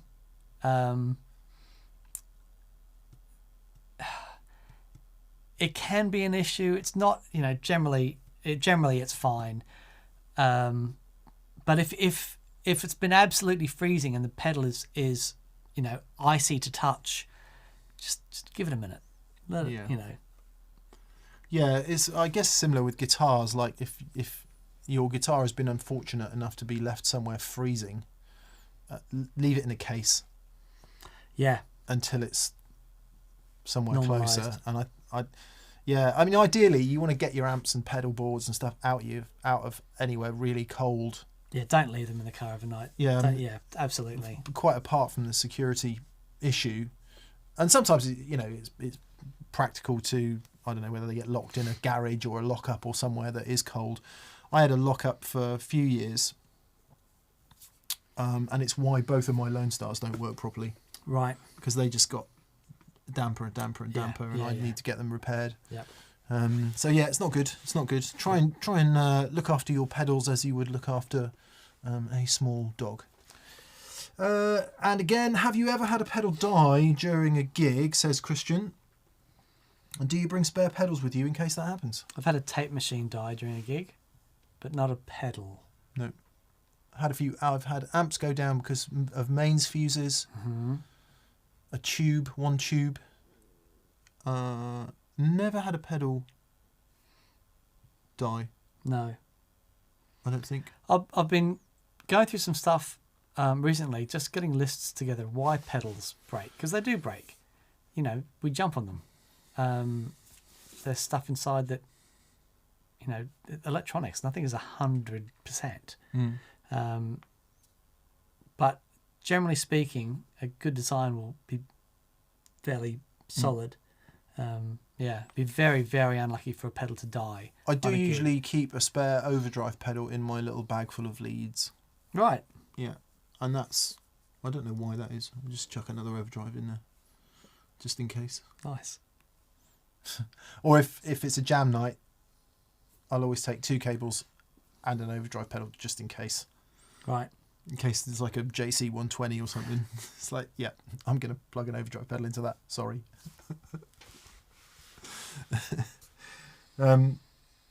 Andre Sigord, or Sigo, I don't know how you pronounce that, from Brazil.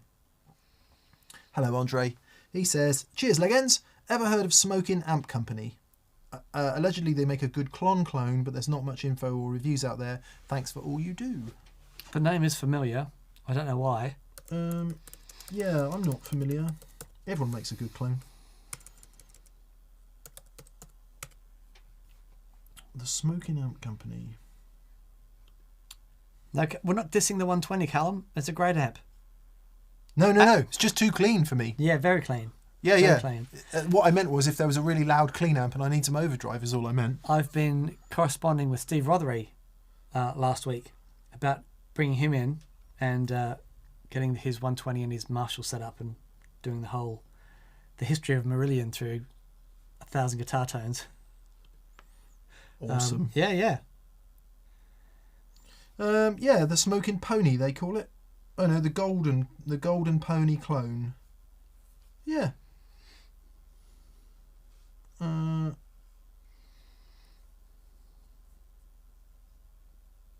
Yeah. The circuit is not a cut down or altered version of the famous circuit. It includes all the components on this is the original. Both ICs and the internal 18-volt charge pump. Yeah, no reason why it wouldn't be good. very good. Nice.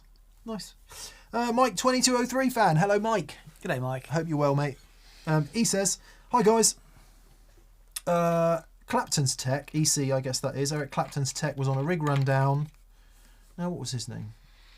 Dave. No. Philip. I know his blooming name. Showing electronic custom. Eric Clapton's custom Strat with a 25 dB boost, battery powered. What does 25 dB in this context mean, please?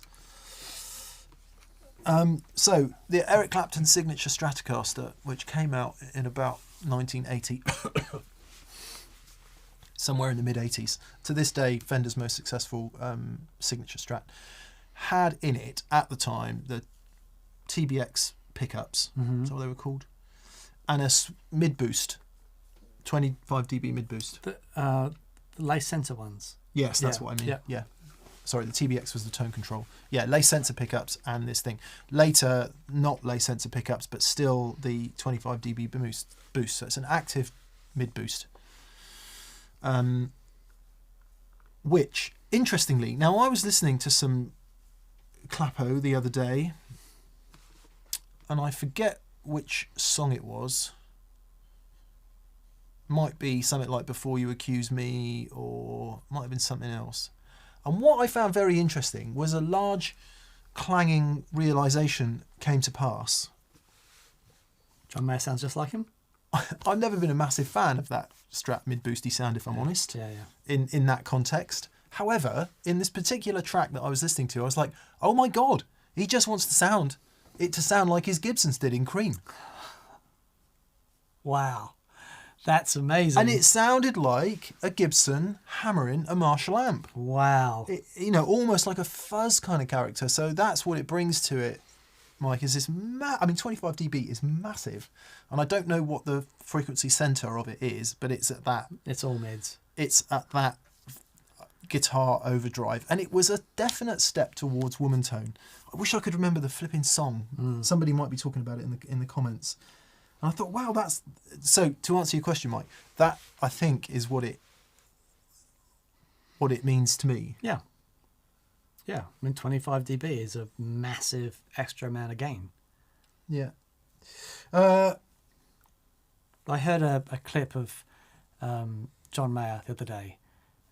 He did this live thing, and he kicked in to play the solo, and it was like far out. It was so Clapton. He's obsessed. He was obsessed. Continuum, there's a lot of Clapton on... a lot of Clapton style playing on Continuum. But then the latest record, man, it's just so Clapton-y. Yeah. Yeah. And that sort of, in the way that you use it, tones. Yeah. You know. So if you agree or disagree with that, I'd be really interested to know your opinions, Mike and anybody else.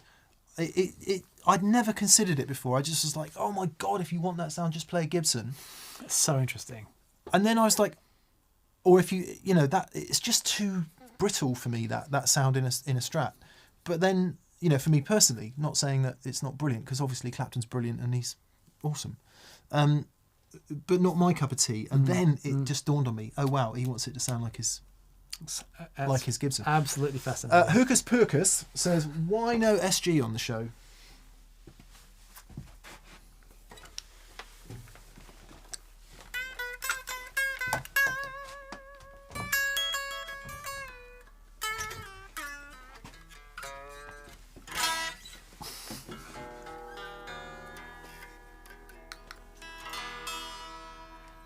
Wow.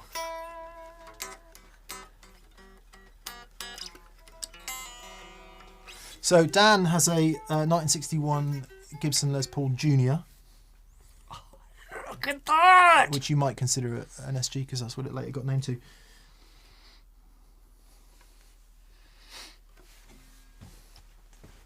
That's a great sounding guitar, that thing.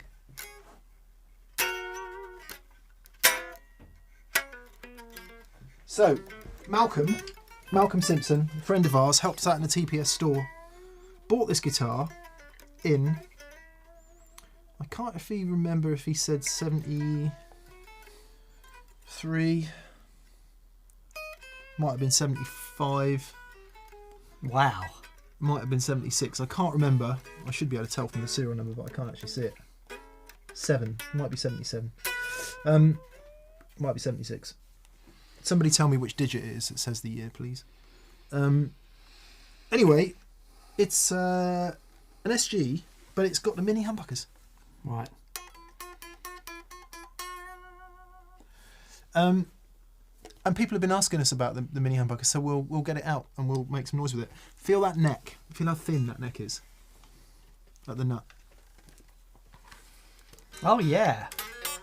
And narrow. That's what I mean.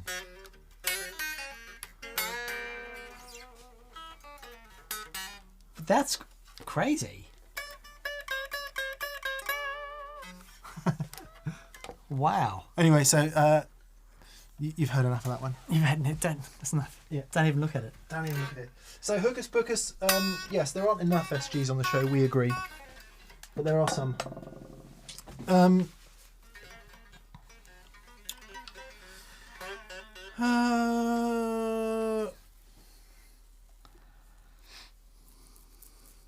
Yes, there we go, Mike. It is a mod you can do to extract. Actually, there's a pedal out there that's got the same circuit in. Is there? That you can just plug it into. Interesting. Yeah.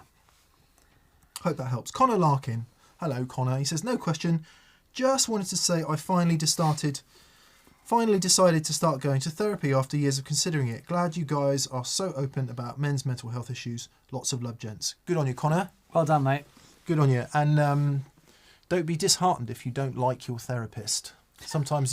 That's interesting. Sometimes you have to shop around a little bit. Yeah. Because they might not necessarily all work for you. Interesting. I with the counselling that I've had, I've been lucky, really lucky. But some people just don't get on with their therapist. So, if it doesn't work, try somebody else. And good on you. Yeah, well done, mate. Yeah, good on you. It's good to talk. Being active about it is it's the most important thing. Yeah, it's good to talk. Raf Freitas. Hello, Raf. He says, cheers from Philly. Philly cheesesteak. Philadelphia freedom. The Fresh Prince of Philo. Fill me up, buttercup.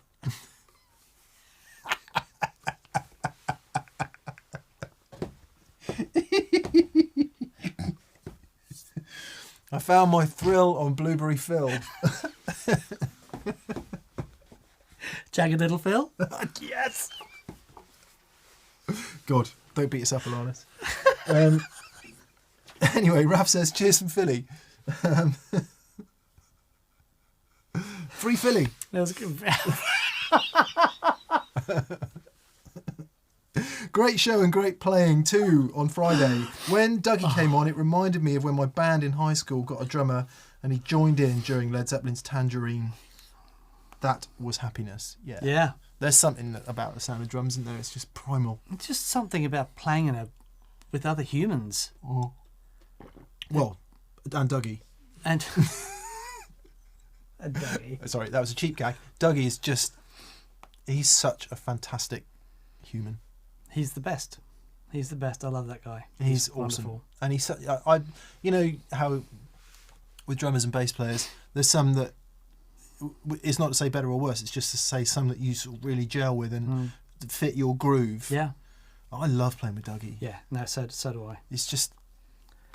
The only problem I have with Doug is we're both excitable. Oh. And he was like, come on, Dan, let's go. But no, I've said it before, I can never play with another drummer for as long as I live. I'm very happy. He's just, he listens. His knowledge of music and songs and stuff is incredible. We also sing at least 3-part harmony in the TPS band as well, and Dougie's one of those wonderful voice harmonies. And so he's doing the whole what's his name? Bloke from the Eagles, Don Henley. Yeah, right. No, thing. He's great. Yeah.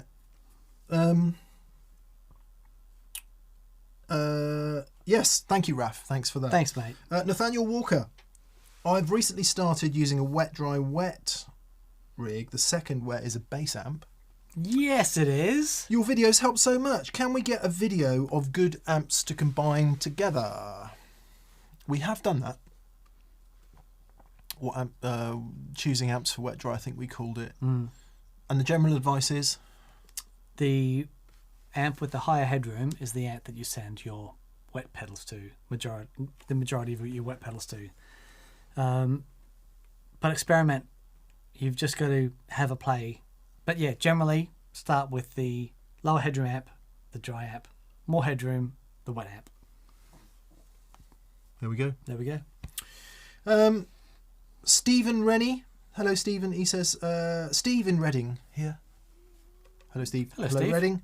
Do you think a Constable, Kingsley Constable, into a Kingsley Page, into a solid state power amp could provide a fair amount of valve feel at bedroom levels? Trying out with your wang out, he says. Interesting. I would say yes at bedroom levels. Yeah. The reason being that as far as the power section is concerned, you're talking about not bedroom levels. Yeah. So in order to get a valve power stage working, it's going to be flipping loud. Yeah. So what you're looking for is a make louder device. And a solid state power amp is a pretty good shout for that. Yeah. Just be careful on which page you go for. There's a page overdrive and there's a page DS. One is a preamp designed to go after another preamp. The other one is an overdrive pedal. So no doubt you've done your research, but just double check with Simon that you're doing it the right way around. Yeah. I've got a feeling maybe there's a switch on the new one, which means it can do both jobs, but I couldn't say for sure. Yeah. What could Stephen do, Daniel, to that rig to make it even more valvey feeling? What you could do is put a compressor in there somewhere just to give it a little bit of sag. Yeah, it's tricky. It is tricky. Man, I remember I had an old BK Butler solid state power amp, but it was modelled after a tube power section, and it was great. You know, or not all solid state power amps are created equal either. Just try it. Just plug it in, see if you like it. You could, you could maybe put a light compressor before it hits the power amp. Yeah, I think that's a good shout, actually. And whatever compressor that's what I was hoping you would say. And whatever compressor you go for, make sure it's one with a blend on it. So that exactly that. Otherwise, if you just hit a compressor without a blend with what's coming out of your Kingsley preamps, you'll just get it'll reduce the gain massively on the front of your notes. Whereas if you can blend some of the clean signal in, what you'll get is all the attack of your notes, but you'll get that little bit of sag as the compressor starts doing its work. And that can be a nice feel. Can be very nice. Nice feel thing. So compressors we would recommend, Daniel? Love the Cali 76. It's wonderful. Yeah, so that's by Origin Effects. It's kind of spenny, but you're not scared of spending on pedals, it seems. So Cali 76 would be a good partner there. Yep. I really like the Union Tube and Transistor Lab, but that's... I don't know. It doesn't have a blend, I don't think. No, but it'd still be a really great shout. It's modelled on the old LA2A Teletronics compressor. Yep. I mean, you could even... something like the Wampler. Mini Ego. The Mini Ego.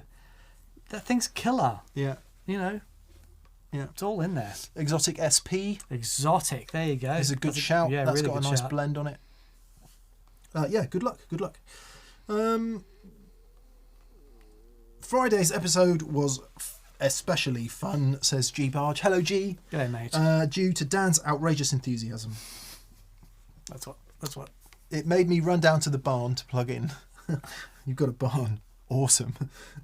Thanks to TPS, my playing has become weighted towards tone experimentation, pairing pedals with amps. Thank you. Excellent. Good on you, G. And thank you for your continued thank you, mate. being with us. Likewise, Paul Matulovic. Hey, Paul. Hey, mate. Doing well? He says, hey, Cuffs. Leg ends. Very good. Very good. Very good. Well done. I just came back from Scotland and it occurred to me I don't know any brands or shops from there. Are there recommendations for future visits? In Scotland? There's Guitar in Edinburgh and Glasgow. Right. Guitar, really good chain of UK guitar stores. Yeah. Always well stocked, really good staff. Carry all the good stuff. So Guitar in Glasgow and Edinburgh, well worth a visit. Mm-hmm. I love Edinburgh. Merchant City Music, and those are all the ones I know. I'm sure there are many others. Scottish guitar brands? No. Gordon Smith sounds like it should be Scottish, but it's not. Right, I'm waiting for it. Trying hard to think. Jimmy Dunlop Senior was Scottish. Was he? Yeah, he was. I met him a few times. Jim Dunlop Senior, we should say. Jimmy is his son, who now runs a business. Right. Yeah, no. Anything coming through on the live wire, Daniel? No. Anyone saying Angus Haggis guitars? No. Moon guitars. Oh, right, nice. Moon Guitar says Brian Mills. Yeah. Joe Vickery, have they turned off Super Chat already? We If have. not, Joe. how do I do it? Yeah, we have. Sorry, Joe, you need to get in early because otherwise we have too many to answer, and Daniel and I can't get home for Meat Feast, which is what we do on Monday night meat feast. Yeah, with due Telly Tuesday, Strat respect Saturday. to the vegetarians and vegans out Monday there, but we night do meat have a feast. meat feast on a Monday. Duck tonight, Dan, Really? and a little bit of steak. Yeah, so we should be all right. We should be all right. Thank you, says Paul. I pass guitar, leaving Edinburgh. Yeah. LMK says in Glasgow there's a great pawn shop opposite Guitar. Bit of a grumpy vibe, but loads of really cool vintage guitars hanging from the walls. Wow. Nice. So opposite Guitar in Glasgow. Should you yeah, some wine chat coming through. Some wine chat. Excellent. Yeah, he says Stephen Hinge, sorry, I need a drink. He says Napa is generally better, but we do a Cabernet in Washington, Oh, lovely. in a zone called Rattles Ridge, and the Horse Heaven Hills. Yep, and another Cabernet called Rough Justice. Personal Nadir says not guitars, but Honey Boy amps are Scottish. Ah, there we are. There you go. I woke up singing Donald, Where's Your Trousers yesterday. True story. Ask Catherine. If you've never heard Donald, Where's Your Trousers by Andy Williams, look it up now. It's astonishing. Or not. It's a hell of a song. Craig When- Horner says got up at 3 a.m. at the Gold Coast. Happy I did. Thank you for joining us, Craig. Don't have to wear trousers there. No. Always too hot for any sort of pantaloons. Or a kilt. Which I presume is why Donald wasn't wearing any trousers. Yeah. Through the streets of McIntyre go, all the lassies say hello, Donald, where's your trousers? And then he turns into Elvis, doesn't he? It's like one of the most remarkable songs. Fabulous. I think you should add it to your cover band list. The Great Dell.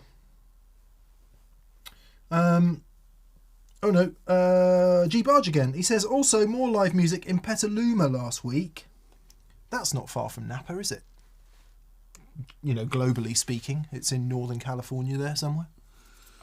You're Captain America. I don't know. I think. Anyway, it's where Boogie You've is. out Americaned me.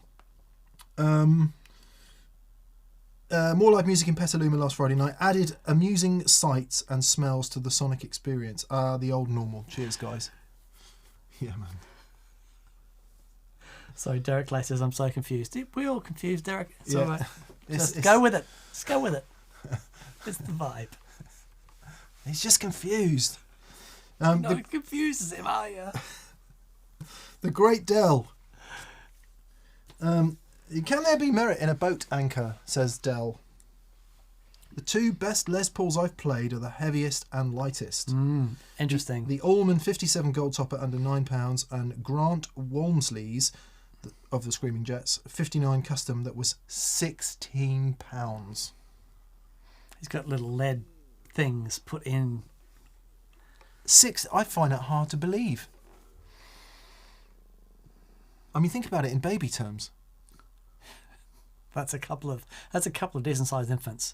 Yeah, I mean, some babies are £16. No, no. Well, £10 is a big baby. A £16 baby. That's got to be a world record. They have existed. Yeah. Boy, oh boy. Yeah. Ow. How heavy were you, Dan? I think it was £8 something.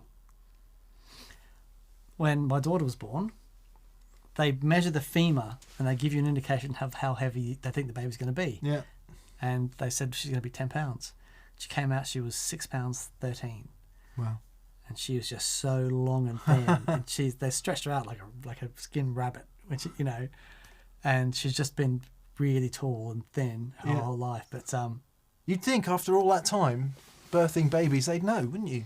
You'd think they'd tell you about the margin for error. They don't know. They'd say, they don't know. They got a lot of machines that go bing. I don't know. What they'll say is, she's going to be £10 plus or minus £2. 20%. Either way. Bingo.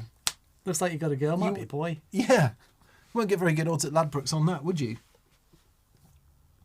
Anyway, so this £16 beast, the Great Dell, I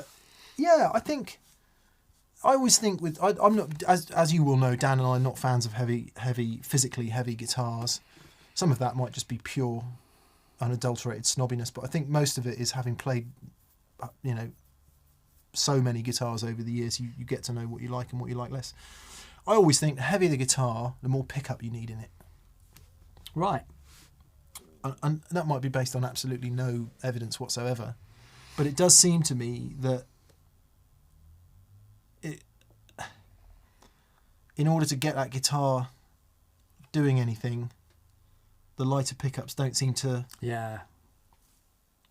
I don't know. Thin ice here. What do you think? I think thin ice.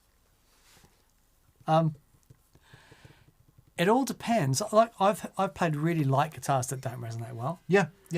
For me, it's all about resonating.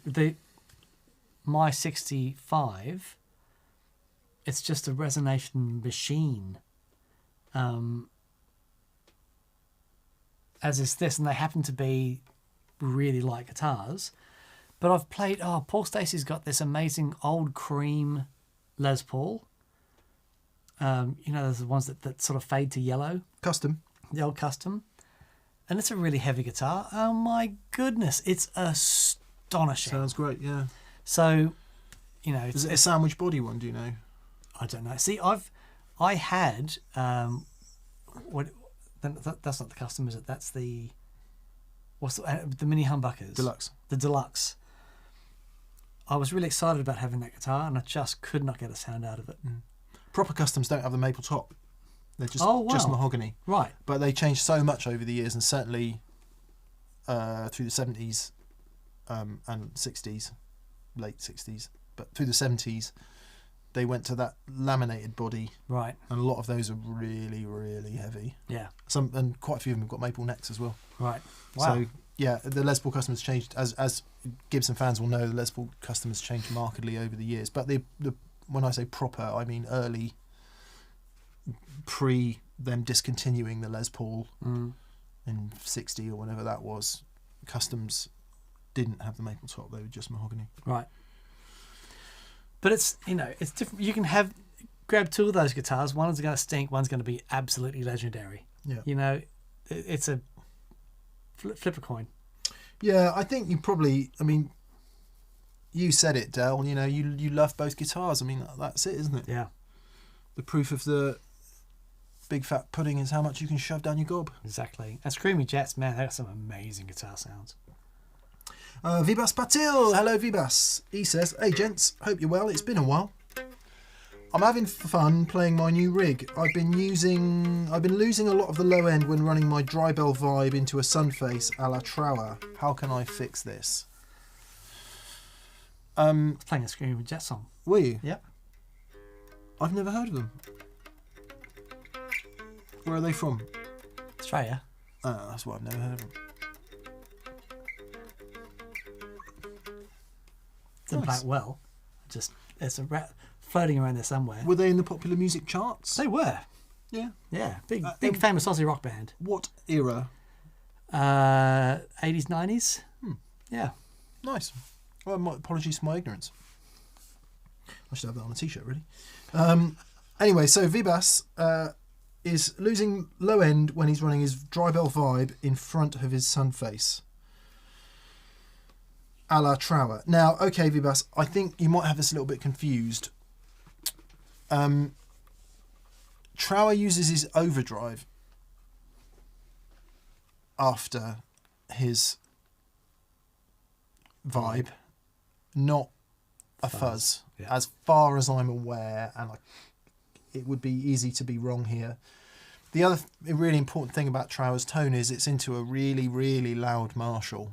So that's overdriving as well. I think if you did it the other way around and you put your fuzz face first, your sun face, and then the dry bell, what you probably find is you get this really bonkers accentuated high end, because what's happening, the vibe is, doing that great big frequency sweep, and as it's doing it, it's really pushing that high end, and it sounds fizzy, right, which is what you get. What you probably need to do, try the fuzz first, the dry bell second, and then try an overdrive pedal after the dry bell.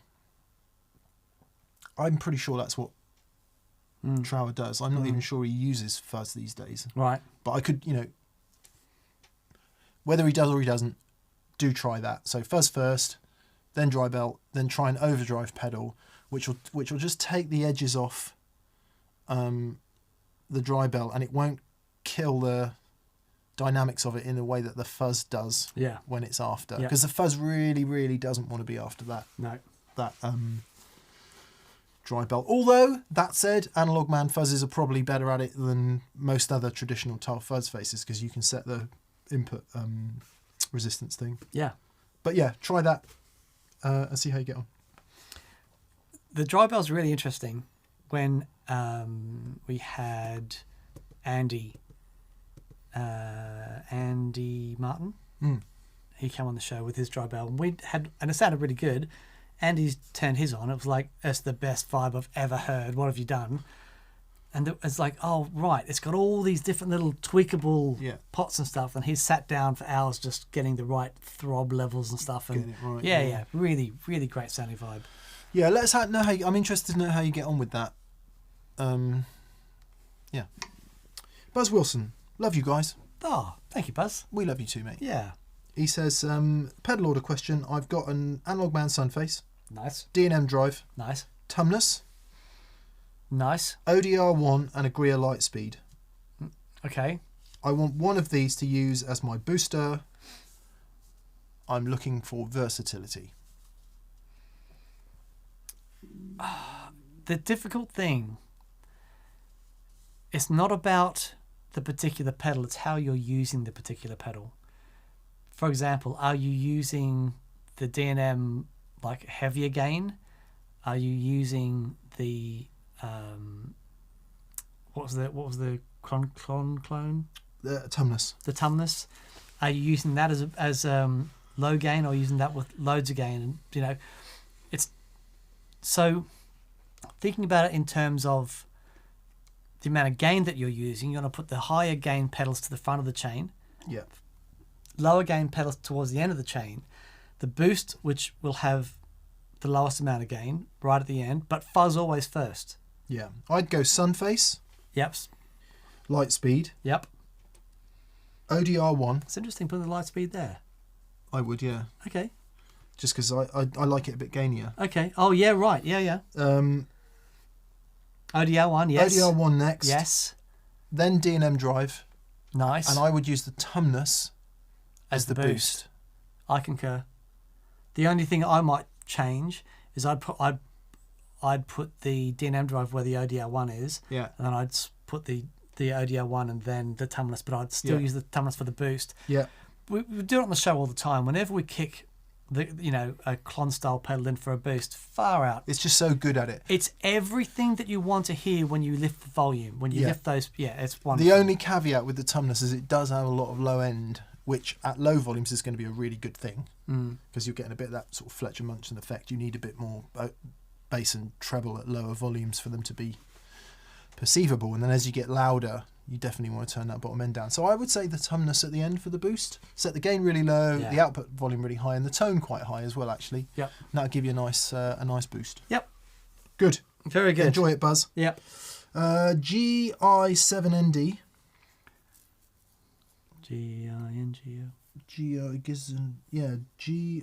It might be GL7ND. GL7ND. GL. It probably says a word and I can't see what word it is. Anyway, GL or GI7NDEENDE says, Hi guys, like you too.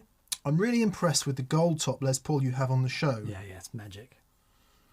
Can I ask you how you have the action set? Do you think the action contributes to the sound of it? Cheers.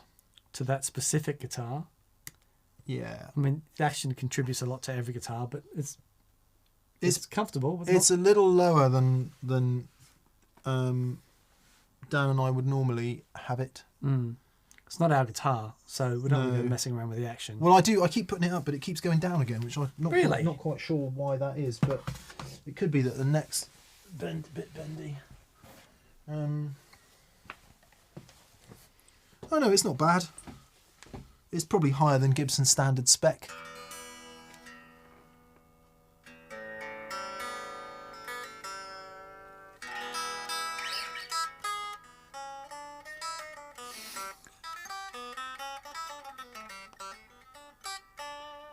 Was that old, what's his name, Tony? Anyway, I don't know what it is. It's, if I had a ruler, I'd measure it for you. It's a good 2 mil at the 12th fret off the top of the fret, with the capo on slightly less. Yeah, it does. I try and run the action on all my guitars as high as I can stand it, because I think what you get is a clean ring from the string. Yeah. I notice it on blue. Blue needs some attention again. I get a bit more fret buzz than I would like. Bit of fret buzz is the sound of electric guitar. Don't be afraid of it. Yep. And it doesn't matter if you can't hear it when the amp's plugged in. But I think it was choking blue off a bit and not really letting the notes ring out. And we sort of proved it on the, I can't remember which show it was, but you raised the action on the guitar, and it sounded way better with the higher action. Yeah, totally. Yeah, but it's a massive difference. We've had so many questions about this guitar. It is a Gibson Custom 57 Murphy aged. I mean, it's literally the top of the tree of Les Pauls, new Les Pauls. It's not collector's choice, so it's not that top of the tree, but in terms of standard production models.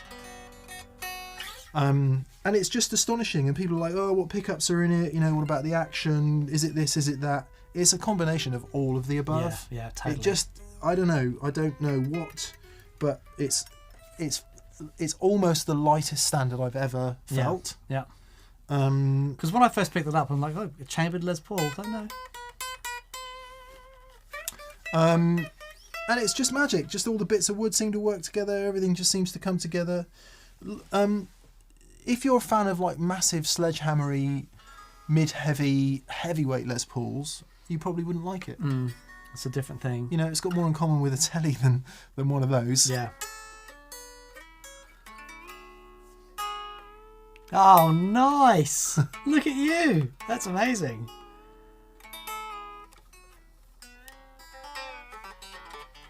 It's just such a... I took this to the gig on Saturday night and played it for half the set. It's just fab. Yeah, wonderful. Yeah. Yeah. We've talked about a purchase, but I just don't think I can afford it. Anyway, moving on. Bobbler42. Hello. Hello, Bobbler. 2 questions. After various demos of the Kickstarter version, are you planning to demo the correct wet-dry setup for the fart pedal? Thank you. I think we should. Mark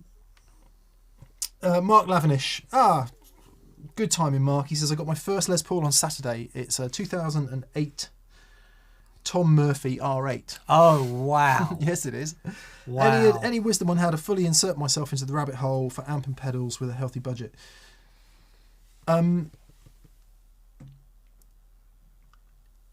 Just spend some time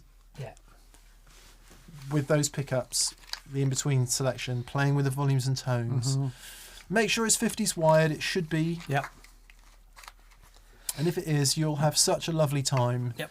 You know, a lot of people think of Les Pauls as overdrive guitars, and of course they are. But something like that guitar you're talking about, that gold top there, majestic clean sounds. The biggest revelation to me with humbuckers was the volume control. Yeah. You know, playing with Tellys mostly, I'm so used to having, for the majority of the time, the volume all the way up. But with the Les Pauls, it's like, no, most of the time it's just backed off a hair. And the difference it makes is astonishing. Yeah. Yeah. It's, I don't know what guitar you're coming from, Mark. Definitely took me a minute to forget that I'm not trying to play a Strat here or a Telly. I need to approach this guitar in a different way and at the risk of a massive overgeneralization, let the guitar do more of the work. Yeah. Because with a Strat, you've got to hit the flipping thing, and I have 30 years of awful technique to prove that. But with the Les Paul, you can let the thing do the work a little bit more. I think it's why people who've grown up on humbucker guitars, and especially Les Pauls, find Strats very difficult. Because the Les Paul, there's just so much in it. Yeah. Especially if it's a really nice one. It certainly sounds like you've got a really nice one there. Let it do the work. Lay off it a bit. Yeah. Agreed. Lovely. Don't get me wrong. There's plenty of people who hammer Les Pauls as well, but it's a good thing to try. Bobbler again. Bobbler 42. I'm eyeing up a second-hand Moog CP251 as a way of modulation other than feet. Okay. Have you ever done this sort of thing, and what pitfalls should I look out for? I haven't, but a friend of mine has. A control processor? Yeah. So what's that? Use control voltage? Yeah. So the Moogs, you can control all of the modulation with control voltages. Wow. It's really, really clever.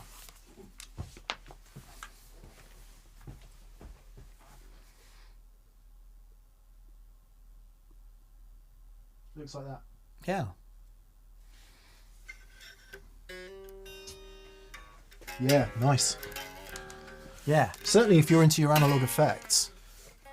Well, funnily enough, what's the name of the Moog pedal? It's the closest I've heard to a proper CE1 with that Moog being controlled by that control voltage. So interesting. We're fans. Yeah. We're fans. Both Dan and my favourite analog delay pedal is the Analog Man ARDX 20. And that has a little devicey that uses control voltage to create the modulation. And does that. So, yeah. Yeah, it works great. Yeah, works really great. Yeah, sounds something worth trying. John Peterson, hi John, greetings from Seattle. I love you guys. I recently got a new Joyo or Yo-Yo or Joyo Aquarius pedal. It seems to work great for the price. However, the red LED light for the tap tempo makes a click through my amp. Any ideas? Make sure your supply is isolated. It's a power supply. Yeah. It'll be a power supply thing. And if it's not, furious anger. Because that shouldn't be in the audio. Strike down upon thee with furious anger. Yeah. That shouldn't be happening. No. Yeah. So could it be not getting enough milliamps?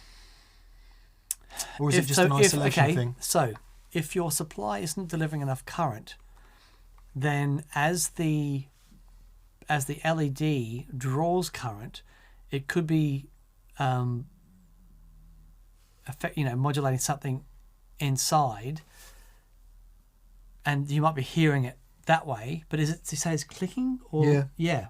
I know exactly the sound you're talking about. Yeah. So generally that's caused by the supply not being isolated. Make sure your power supply to that pedal is isolated. It's not sharing an earth with any other pedal on your board. Yeah. And just make sure it is getting the requisite number of milliamps. Yep. Pick P, baby. Should say in the manual what it needs. Mm-hmm. Good luck. Let us know how you get on. Todd Morgan. Hello, Todd. Hello, Todd. Speaking of bands not as popular in the US, from earlier, have you ever listened to the Fratellis? Great band from Glasgow. They have a pretty wide genre. Chelsea Dagger is a fantastic song. Is that them? Brilliant song. Yeah, Fratelli's awesome.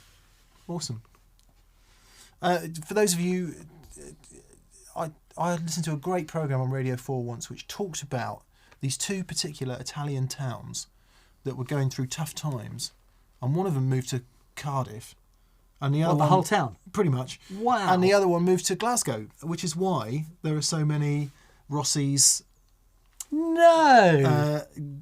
Italian sounding names in, and that was a big part of it. Yeah, I don't know when. Anyway, it's really interesting bit of history. Wow. Yeah. Anyway, there we are. Very good. I just figured that Glasgow for telly, that was just talking too much now. Like Lions. Again, hello, Like Lions. Hello, Like Lions. I really want to get my Fender Twin 85 watt reissue to the edge of breakup. Will using input 2 give me the breakup I desire? How else can I achieve this? No. No, Input 2 would give the opposite thing. It'd be reducing the input going to the amplifier. Yeah. It's 8 to 10 dB down, I think. Yeah. So, okay. So I'm assuming you can't turn the amp up. I'm assuming this is the issue. To get that amp to the edge of the breakup, you're really going to be looking at an attenuator of some description. Yeah. Otherwise, it's turn that volume up to 6 or 7 and hit it. Yeah. And that will hurt. Yeah, it really will. It hurts enough in a deluxe reverb. In a twin, it's going to be like... That's yeah, you're looking at an attenuator of some... Look, try this. Before you go and spend X number of hundreds of fun vouchers on a attenuator,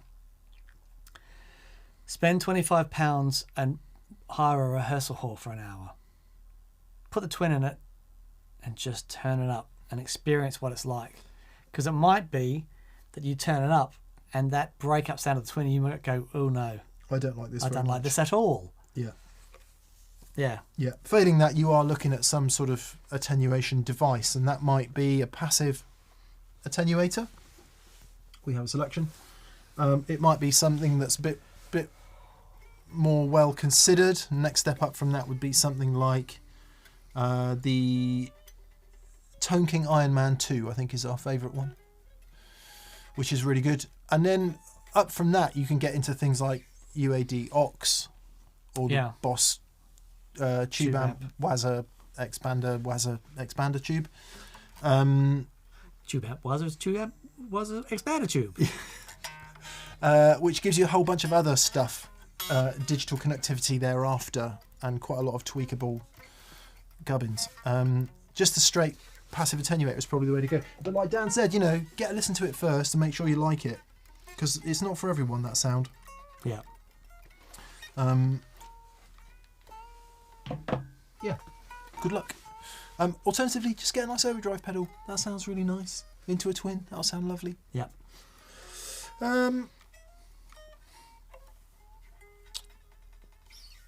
Chris Matthews. Hi both. Hello, Chris. Hello. I've learnt so much since finding you this year. Thank you. Where do you put your tuner when you have pedals that like being at the front of the chain? So if the tuner is true bypass, a really good true bypass, it can go at the front of the chain. But like we did with the show on buffers, if your tuner is a buffer pedal, then use the tuner as the buffer after your drive section. It can go anywhere. If you want a buffer right at the end, put the tuner right at the end. It can be handy using the tuner as a mute pedal, having it after the drive but before the delays. Yep. So get a big delay sound, hit the tuner on, the delays will flap around a bit and you can tune. But yeah, if you've got fuzzers and things, stick the tuner after your drive section. Yeah. The other benefit of that is if you've got your overdrives and stuff turned on, if the tuner's at the front of the chain, when you turn the tuner on, you've still got all the noise from the overdrives and everything, and it will still be hissing. If you've got your tuner after your overdrives, it will mute all that noise as well. Very good. After your overdrives. Very good. Galogamoth says, Dan, could you do a video on using the mood in a practical setting, please? There aren't many videos that go over how to actually use it, just what the knobs do. Would be my pleasure. Yeah. Yeah. I'm interested in that myself. Yeah. Who is it that does all the awesome Chase Bliss demos? Is it Living Room? Living Room is one, and also Knobs. Pedal Zone. Yeah. and Knobs. Does Knobs do them too? Yeah, I mean, yeah, they all do great pedals. Sebastian from Pedal Zone, is that him? Yeah. I think he's Scandinavian, some Norway, some Scandinavian region somewhere. And he's he plays an offset, and he's amazing at all that stuff. Because I think I know what you mean, Galogamoth. I was looking at the Chase Bliss site the other day trying to work something out, and it's like, yeah, man, that sounds amazing, really amazing, but I don't make soundtracks for art, cartoons. Sure. And that would be good to see it actually in a bit of a rock and roll setting. No, that's no criticism, by the way. Please don't think that is a criticism, because they are massively creative, wonderfully produced, sound amazing. But like you say, in the context of some music that would be familiar to me. Yeah, I mean, you're not going to whip it out in the solo of Simply the Best. That's Depends what gigs you play, mate. Simply the Best. You know, that's not going to happen. However, contextually for me, if I was going to do something interesting that you could just play over, it's awesome. Okay, we'll do that. Yeah. Synthesis, baby. Barrett Saltzman. Hello, Barrett. Barrett Saltzman. He says, nice to catch you live finally. I love all the shows. Greetings for Vermont in USA. Oh, cheers, mate. Thank you. Thanks, Barrett. If you know our friend Kimberly, say hello. She's in Vermont. Brian Garcia. I get that. You're Australian. Do you know... Brucey. Brucey? Bruso. Do you know Wayno? You know Wayno with the U. Whose foot got crook in Tookarook?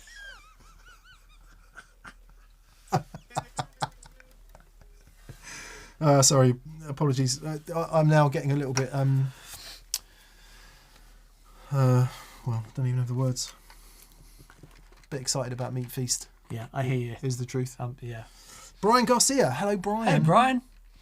He says, Santa Claus has emptied his big red sack onto my front porch this week. Again. Would you boys stop?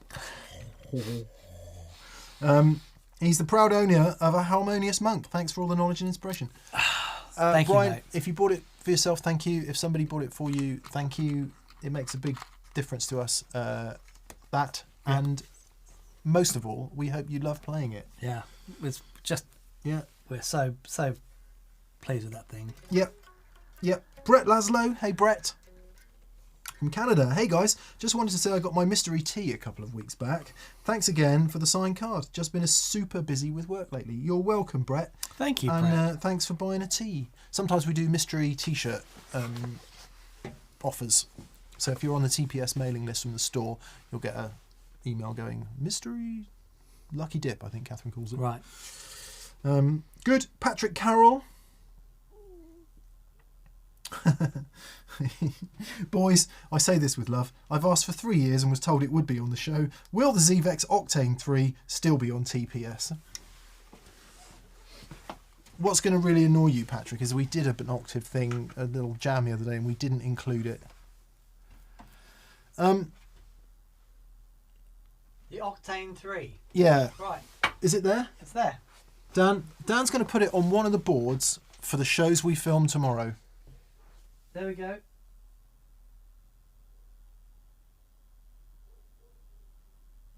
It's now officially been on TPS. Put it on there. Right. And we will include it on one of the boards. We're going to film 3 shows tomorrow. We will include it in one of those shows. Happy to. It's going to take me a little while to reorganise things in the morning. No, not for this show. Do it for the next one. Oh, the next one. Okay. Yeah. All right, cool. Yeah. Cool. Dan's already built the board for tomorrow's show, you see. I have. So, Patrick, with love back to you, it will be within the next 3 weeks of TPS.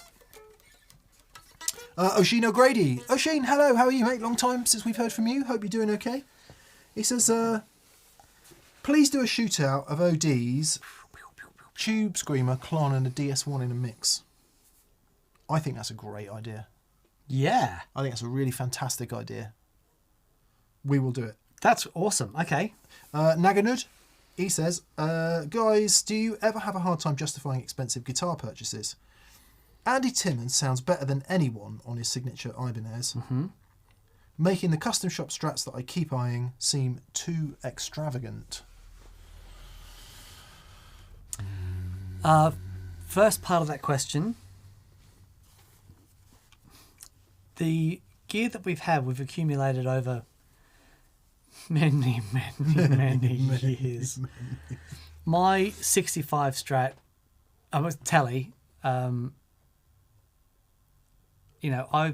wanted a guitar like that for years and years and years, and it wasn't a frivolous purchase. I had to trade and save and all that stuff, and they're all very considered purchases.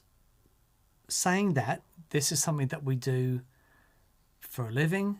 We've done it for a long time, and don't forget the gear that we bought 20 years ago isn't the price that it is now. I paid 350 quid for my Klon. Yeah.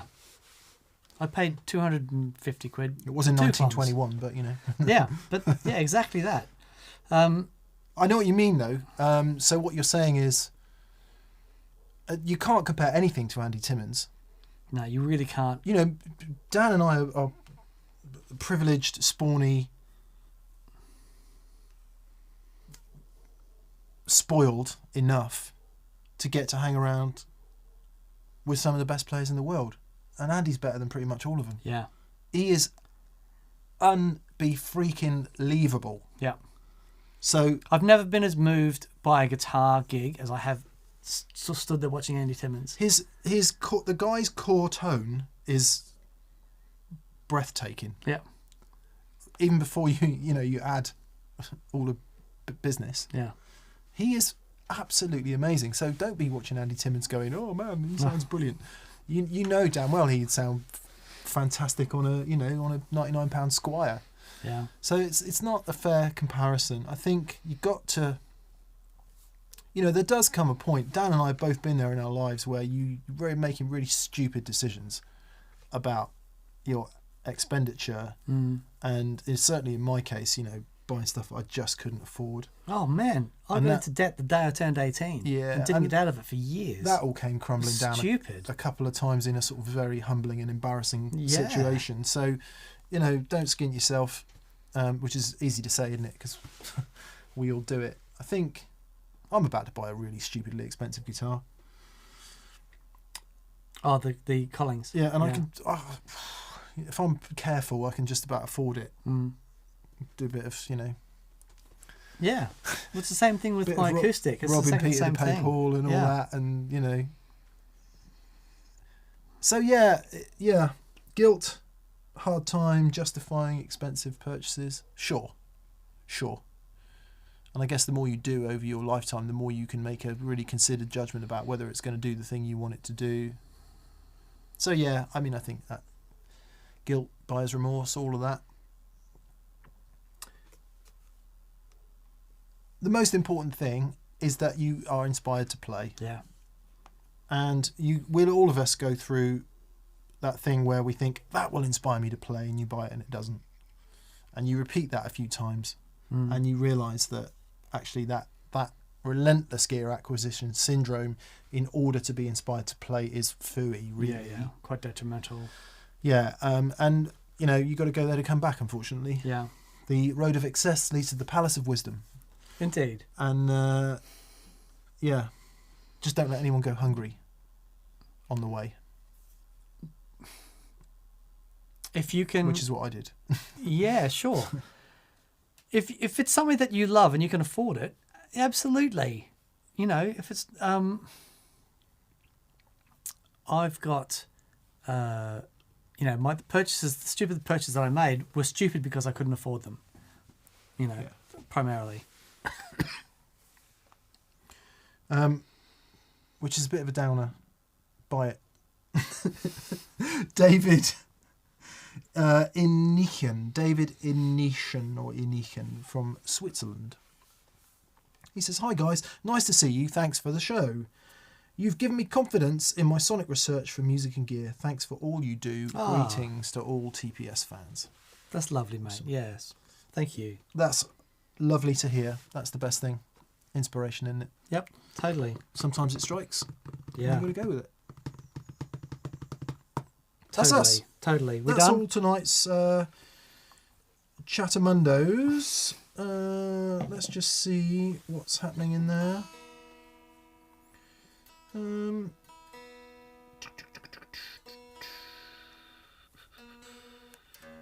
Personal Nadir, any plans for a one brand only pedalboard challenge? I would like to throw Ranger Effects, Sub-Decay and Alexander into that. Would be cool. We've got a few Ranger things. We don't have any Alexander and we don't have any Sub-Decay, so that would be a good thing to do. Funnily enough, I was thinking about that. We're coming up with ideas for filming tomorrow, and I did think about that, the one pedal challenge. We're going to do a show called Absolutely No Agenda. We're going to blindfold pick 2 pedals each and an amp each, plug them all in and see what happens. Yeah, I love it. Which might sound like a bit of a sort of desperate grab for something to do, but I think what will come out of it Will be something really are interesting. some really interesting questions about what happens when you're faced with gear you're not familiar with, Yeah. or that you wouldn't necessarily choose to put together. Yeah. Where do you start? How do you dial it in? How do you get a usable sound quickly? All that stuff. You know what would be perfect for that show? Right? The Wheel of Challenge for Challengers. Yes. We've got to get that done. Let's birth it.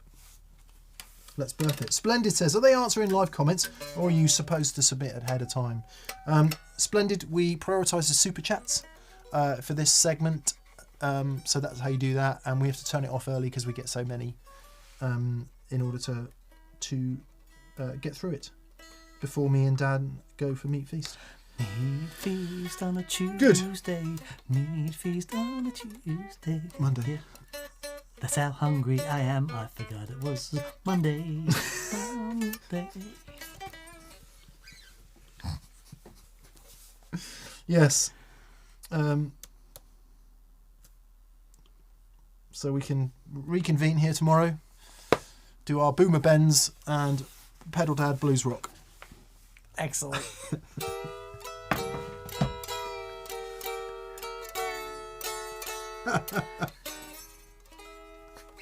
And with that, Dan's going to play you out. We'll see you soon. Thanks for being with us.